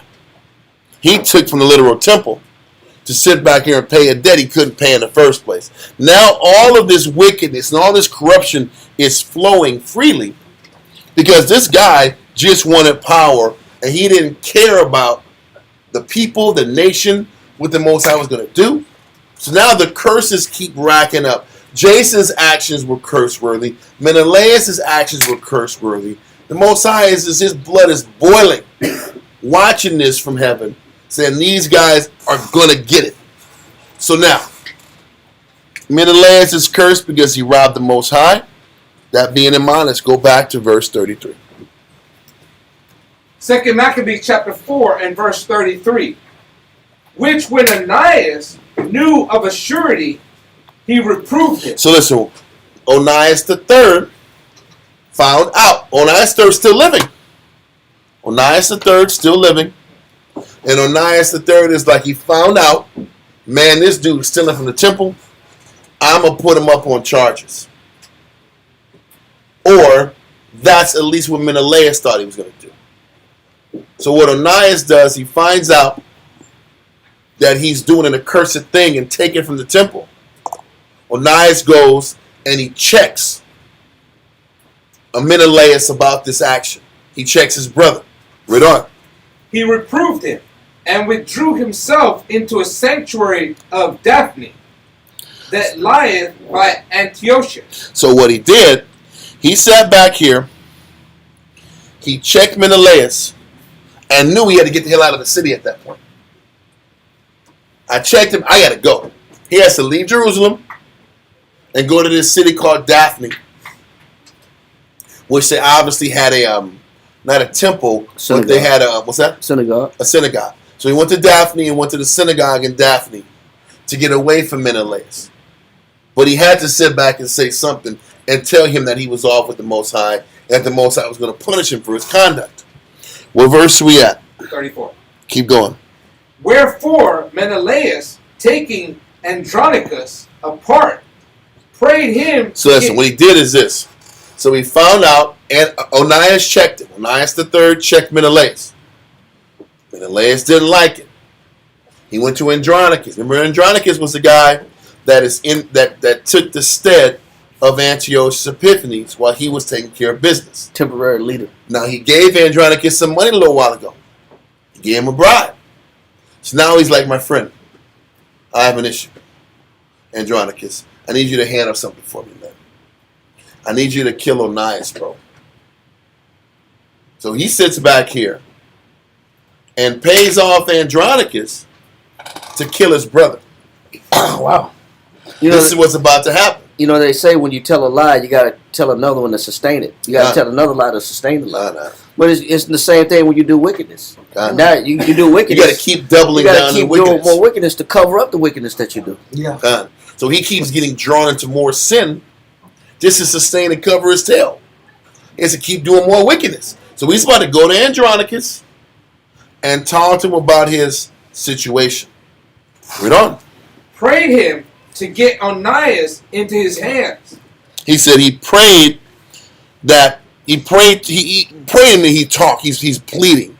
He's asking Andronicus to get Onias into Andronicus' hands. Read on. Who being persuaded thereunto, and coming to Onias in deceit. So Andronicus came to Onias in a very sly, slick way. Read on. Gave him his right hand with oaths. So this whole thing is deception.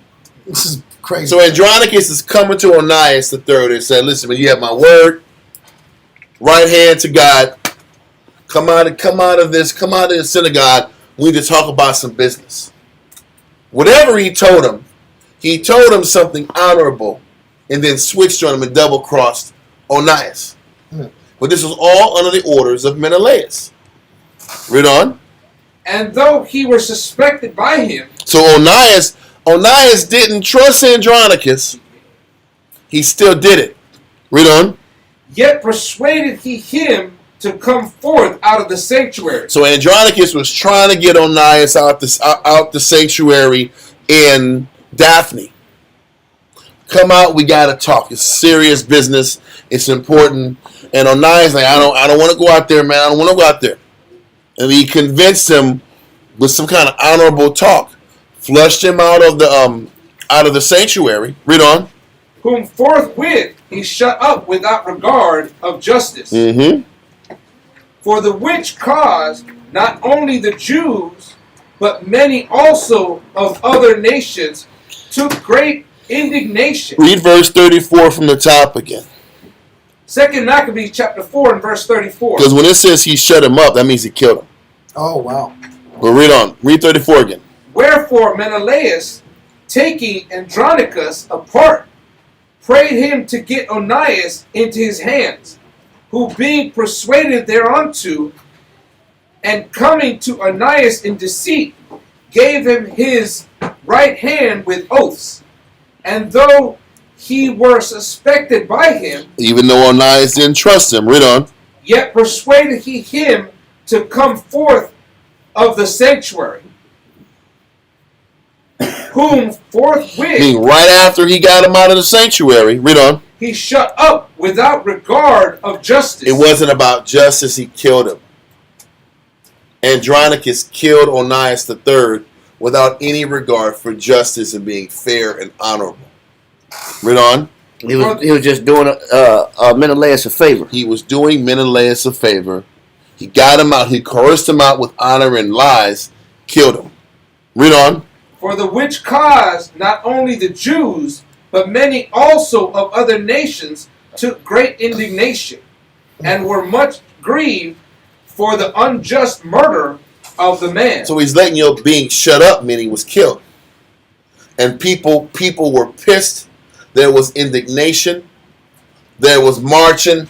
There was complaints People were offended. that Onias III got killed. It was one thing for Onias to get ousted out of power. It was another thing to get killed, to murder him. And this was the last honorable man in the region that had any respect and authority to stand up for what was right. Onias stood up for what was right and got killed for it. It wasn't a white man. White man didn't kill him. Who killed him? We killed him. We killed the honorable man because he was a threat to Menelaus. Read on. And when the king was come again from the places about Cilicia, From the place about Cilicia. Read on. the Jews that were in the city, and certain of the Greeks that abhorred the fact also, complained because Onias was slain without cause. So the people, the Jews and certain Greeks came up to Antiochus Epiphanes and complained about the fact that Onias III was murdered for no reason, that he was a just man, and that justice needs to be served concerning that wicked man and his acts. Okay? Read on. Therefore Antiochus was heartily sorry. Meaning, they said Antiochus truly felt bad for the fact that Onias III was killed. Read on. And moved to pity. Hardly sorry. He was heartily, like very, Okay, heartily. with emotion. and Okay. he says, and moved to pity. Read on. And wept because of the sober and modest behavior of him that was dead. Think about this. That means Antiochus had a respect for his piety towards the Heavenly Father, but not enough to keep him in power. He had a respect for his honor, and he knew he was an honorable man, and still chose Jason over him The blood's on for his the money. hands. Huh? And the blood's on his hands The too. blood is on his hands. Daniel's 11 tells you that. Because he was a bad judge, and he knew Onias was a man for the job and didn't support him. And caused a righteous man to die. He calls indirectly, he calls a righteous man to die because he just didn't back him with his military force and his power. But it wasn't like he didn't respect him. He just didn't respect the Lord enough to keep him in power. His love for money and honor was more valuable to him than respecting an honorable man who was leading his people. And that's why he's guilty. And that's why he's guilty. But he knew he was a good man. So now he feels bad that this man got killed. Read on. And being kindled with anger, forthwith he took away Andronicus, his purple, So he took Andronicus purple away at his leadership position. That guy that he had given the position of leadership, he took away his power, took away his purple. Read on. and rent off his clothes, and leading him through the whole city unto that very place. Like shame. Shame. Wow. You ever seen that show? Where you just walking down, you getting tomatoes thrown at you and crap thrown at you out, and fruits and vegetables. You're just getting embarrassed, and you're naked. He had to walk of shame. He got sent. He got walked down from the start of whatever place to the place of the murder to shame him and embarrass him. To shame and embarrass him. Read on. where he had committed impiety against Onias. So he got walked all the way to the scene of the crime. Read on. There slew he the cursed murderer, Then Antiochus allowed him to get killed for his conduct. Read on. thus the Lord rewarded him his punishment, as he had deserved. So listen, he got killed, but Menelaus, the one who set it up, didn't get killed. Yep. So pretty much Andronicus is the actual killer. He's the fall guy. But the tactician isn't the one killed yet. It works that way. Mastermind. He's still smiling and walking around doing his things. Yep. And we're gonna leave it at that. There's more to it. But we're gonna continue with that next week because we're already close to the 4-hour mark. And I think we got a lot of information in at that time. Okay? Just know that Menelaus was spared and he's still doing sin, and there's still gonna be blowback from the murdering of Onias. What we're gonna read next week is more enhanced civil war, more enhanced fighting amongst the Jews in Jerusalem. Don't forget, this is still going on in Turkey. This is happening in Turkey. He hasn't made it back down to Jerusalem yet. Now we're going to read from verse 39 down. Kind of gives you what happens when we get back into Jerusalem and the people hear about how Onias III was treated. And then there's blowback there. There's a civil war. And there's a lot of unrighteous judgment that goes on amongst the people at that time. I want to get one verse on this. Psalms 37 and 15. Because this is just a verse showing when you plotting to do harm against people, and you have an ill outlook towards people, and you look to do them harm and not good. How does the Most High view it? You got it? Right. Psalm chapter 37 and verse 15. Read. Their sword shall enter into their own heart. So the Most High makes sure that you don't get away with whatever you think you're going to get away with. Mm-hmm. Whatever evil you got planned in your mind, and you execute that evil on somebody else, the Most High always makes sure it backfires on you. Yep. And you never walk away innocent or walk away with the spoils like you think. The Most High makes bad things come back on you like you made bad things come down on other people. Okay. So we're going to go more into how this issue cascades down to the city, to the Israelites, and we're going to start seeing how Menelaus responds to it. We're going to see how also Antiochus Epiphanes responds to doing proper judgment. He killed Andronicus. We're going to see if Antiochus does proper judgment with Menelaus and the people who are upset about what happened to Onias III. We'll go on to that next week. Are there any questions?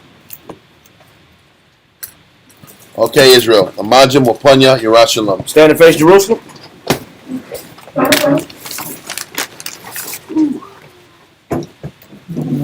It's like Juno Velasat. Yeah, bro. Yeah. It was tedious in the beginning as far as information, but it all makes sense. It clears out when you got the narrative. Mm-hmm.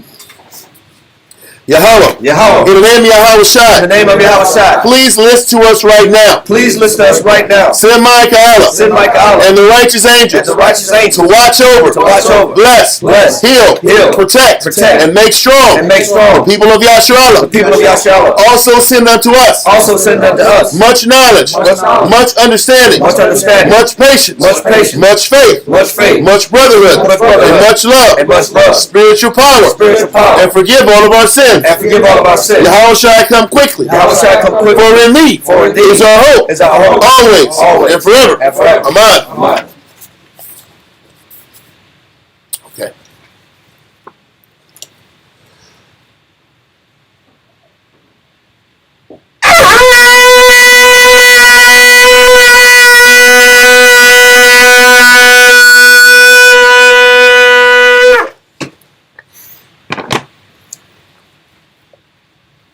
Barakatah Yahweh B'Hashem Yahushai. Barakatah Yahweh B'Hashem Yahushai. Hahawa Nathan Anawa.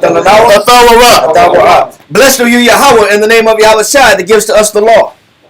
Barakatah Yahweh B'Hashem Yahushai. Barakatah Yahweh B'Hashem Yahushai. Hahawa Nathan Anawa. Award. Lara. Blessed are you, Yahweh, in the name of Yahweh Shai that gives us light to see. Barakatah Yahweh B'Hashem Yahushai. Barakatah Yahweh B'Hashem Yahushai. Hahawa Nathan Anawa. Ha'ayo. Kwara. La Kwara. Ha'aim. Blessed are you, Yahweh, in the name of Yahweh Shai that gives us the ram's horn to call the people. Barakatah Yahweh B'Hashem Yahushai. Barakatah Yahweh B'Hashem Yahushai. Hahawa Nathan Anawa. Shaman. Zayat. Ramashak. Yasharallah. Blessed are you, Yahweh, in the name of Yahweh Shai that gives us the olive oil to anoint Israel. Psalms 92. It is a good thing to give thanks unto the Lord. It is a good thing to give thanks unto the Lord. And to sing praise unto thy name. And to sing praise unto thy name. O Yahweh. O Yahweh. To show forth thy loving kindness in the morning. To show forth thy loving kindness in the morning. And thy faithfulness every night. And thy faithfulness every night. Upon an instrument of 10 strings. Upon an instrument of 10 strings. And upon the psaltery. And upon the psaltery. Upon the harp. Upon the harp. With the solemn sound. With the solemn sound. For thou Yahweh. For thou Yahweh. Hast made me glad through thy work. Has made me glad through thy work. I will triumph. I will triumph. In the works of thy hands. In the works of thy hands. O Yahweh. O Yahweh. How great are thy works. How great are thy works. And thy thoughts are very deep. And thy thoughts are very deep. A brutish man knoweth not. A brutish man knoweth not. Neither doth the fool understand this. Neither doth the fool understand this. When the wicked springeth the grass, When the wicked springeth the grass, and when all the workers of iniquity do flourish, and when all the works of iniquity do flourish, it is that they should be destroyed forever. is that they shall be destroyed forever. But thou, Yahweh, But thou, Yahweh, art most high forevermore. art most high forevermore. For lo, thine enemies, Below thine enemies, O Yahweh, O Yahweh, for lo, thine enemies below thine enemies shall perish. shall perish. All the workers of iniquity All the workers of iniquity shall be scattered. shall be scattered. But my horn shalt thou exalt, But my horn shalt thou exalt, like the horn of a unicorn. like the horn of a unicorn. I shall be anointed with fresh oil. I shall be anointed with fresh oil. Mine eye also shall see. Mine eye also shall see. My desire My desire on my enemies. on mine enemies. And my ears shall hear. And mine ears shall hear. My desire My desire of the wicked of the wicked that rise up against me. that rise up against me. The righteous shall flourish like the palm tree. The righteous shall flourish like the palm He tree. shall grow like a cedar in Lebanon. He shall grow like a cedar in Lebanon. Those that be planted in the house of the Lord Those that be planted in the house of the Lord shall flourish in the courts of our power. shall flourish in the courts of our power. They shall still bring forth fruit in old age. They shall still bring forth fruit in old age. They shall be fat and flourishing, They shall be fat and flourishing, to show that the Lord is upright. to show that the Lord is upright. He is my rock, He is my rock, and there is no unrighteousness in him. and there is no righteousness in him. By Shem Yahushua. By Hashem Yahushua. Psalms 133. Shayar, Shayar, Hamaawa, Hamaawa, Ladawad, Ladawad, Hana, Hana, Ma, Ma, Tawad, Tawad, Wama, Wama, Naayam, Nayam, Shabbat, Shabbat, Akim, Akim, Gam, Gam, Yachad, Yachad, Hashaman, Hashaman, Hatawad, Hatawad, Ayel, Ayel, Haraash, Haraash, Yarad, Yarad, Ayel, Ayel, Hazakwan, Hazakwan, Zakwan, Zakwan, Aharan, Aharan, Shayarad, Shayarad, Ayel, Ayel, Payah, Payah, Manawathiyawa, Manawathiyawa, Kator, Kator, Haramwan, Haramwan, Shayarad, Shayarad, Ayel, Ayel, Aroria, Aroria, Tazayawan, Tazayawan, Kaya, Kaya, Sham, Sham, Tazawah, Tazawah, Yahweh, Yahweh, Habaraka, Habaraka, Kayayim, Kayayim, I, Halawalam, Halawalam, by Shem Yahushua. By Hashem Yahushua. Psalms 133 in English. Behold, how good and how pleasant it is for brethren to dwell together in unity. It is like the precious ointment upon the head that ran down upon the beard, even Aaron's beard, that went down to the skirts of his garments, as the dew of Hermon, and as the dew that descended upon the mountains of Zion. For there the Lord commanded the blessing, even life evermore. Amen. Aman.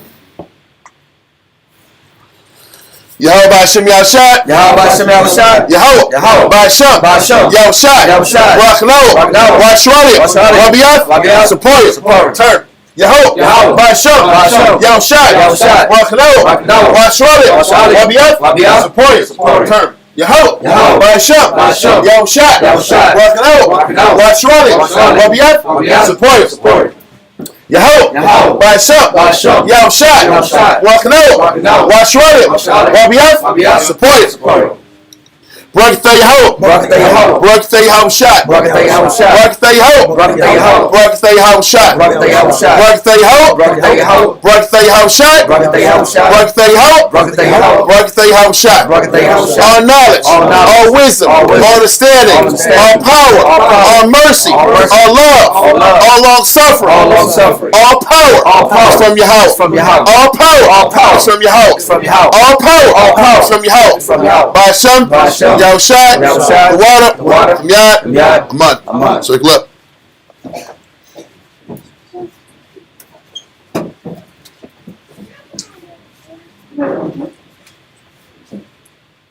What we said in Hebrew was the Most High, may the Most High, in the name of Christ, bless and watch over all the house of books and all the schools scattered in all directions. And that's why we set the prayer up in all directions. And the scriptures say, greet one another with the holy kiss, or salute one another with the holy kiss. So we're going to salute each other, the men first and then the sisters. Ready? And we're going to ask the Most High to bless and watch over us. And they're going to say the same thing back in return. Go for it. Saluting out in the heavenly order. Yahweh, Yahushua, Uku Yasharol, Ben Israel, Umarja. Bro. Yahweh Hashem Yahushua Barakah. Kum Yasharol. Kum Yasharol. Kum Yasharol. Kum Yasharol. Kum Yasharol. Kum Yasharol. Sisters, saluting out the daughters of Zion, Ben Israel, Umarja. Bro. Yahweh Shema Barakah by Hashem Yahushua. Yahweh Shema. Dismiss. Follow. Israel, to tuning in. Thanks a lot. We'll see y'all on Monday, all right? Shalom. Shalom.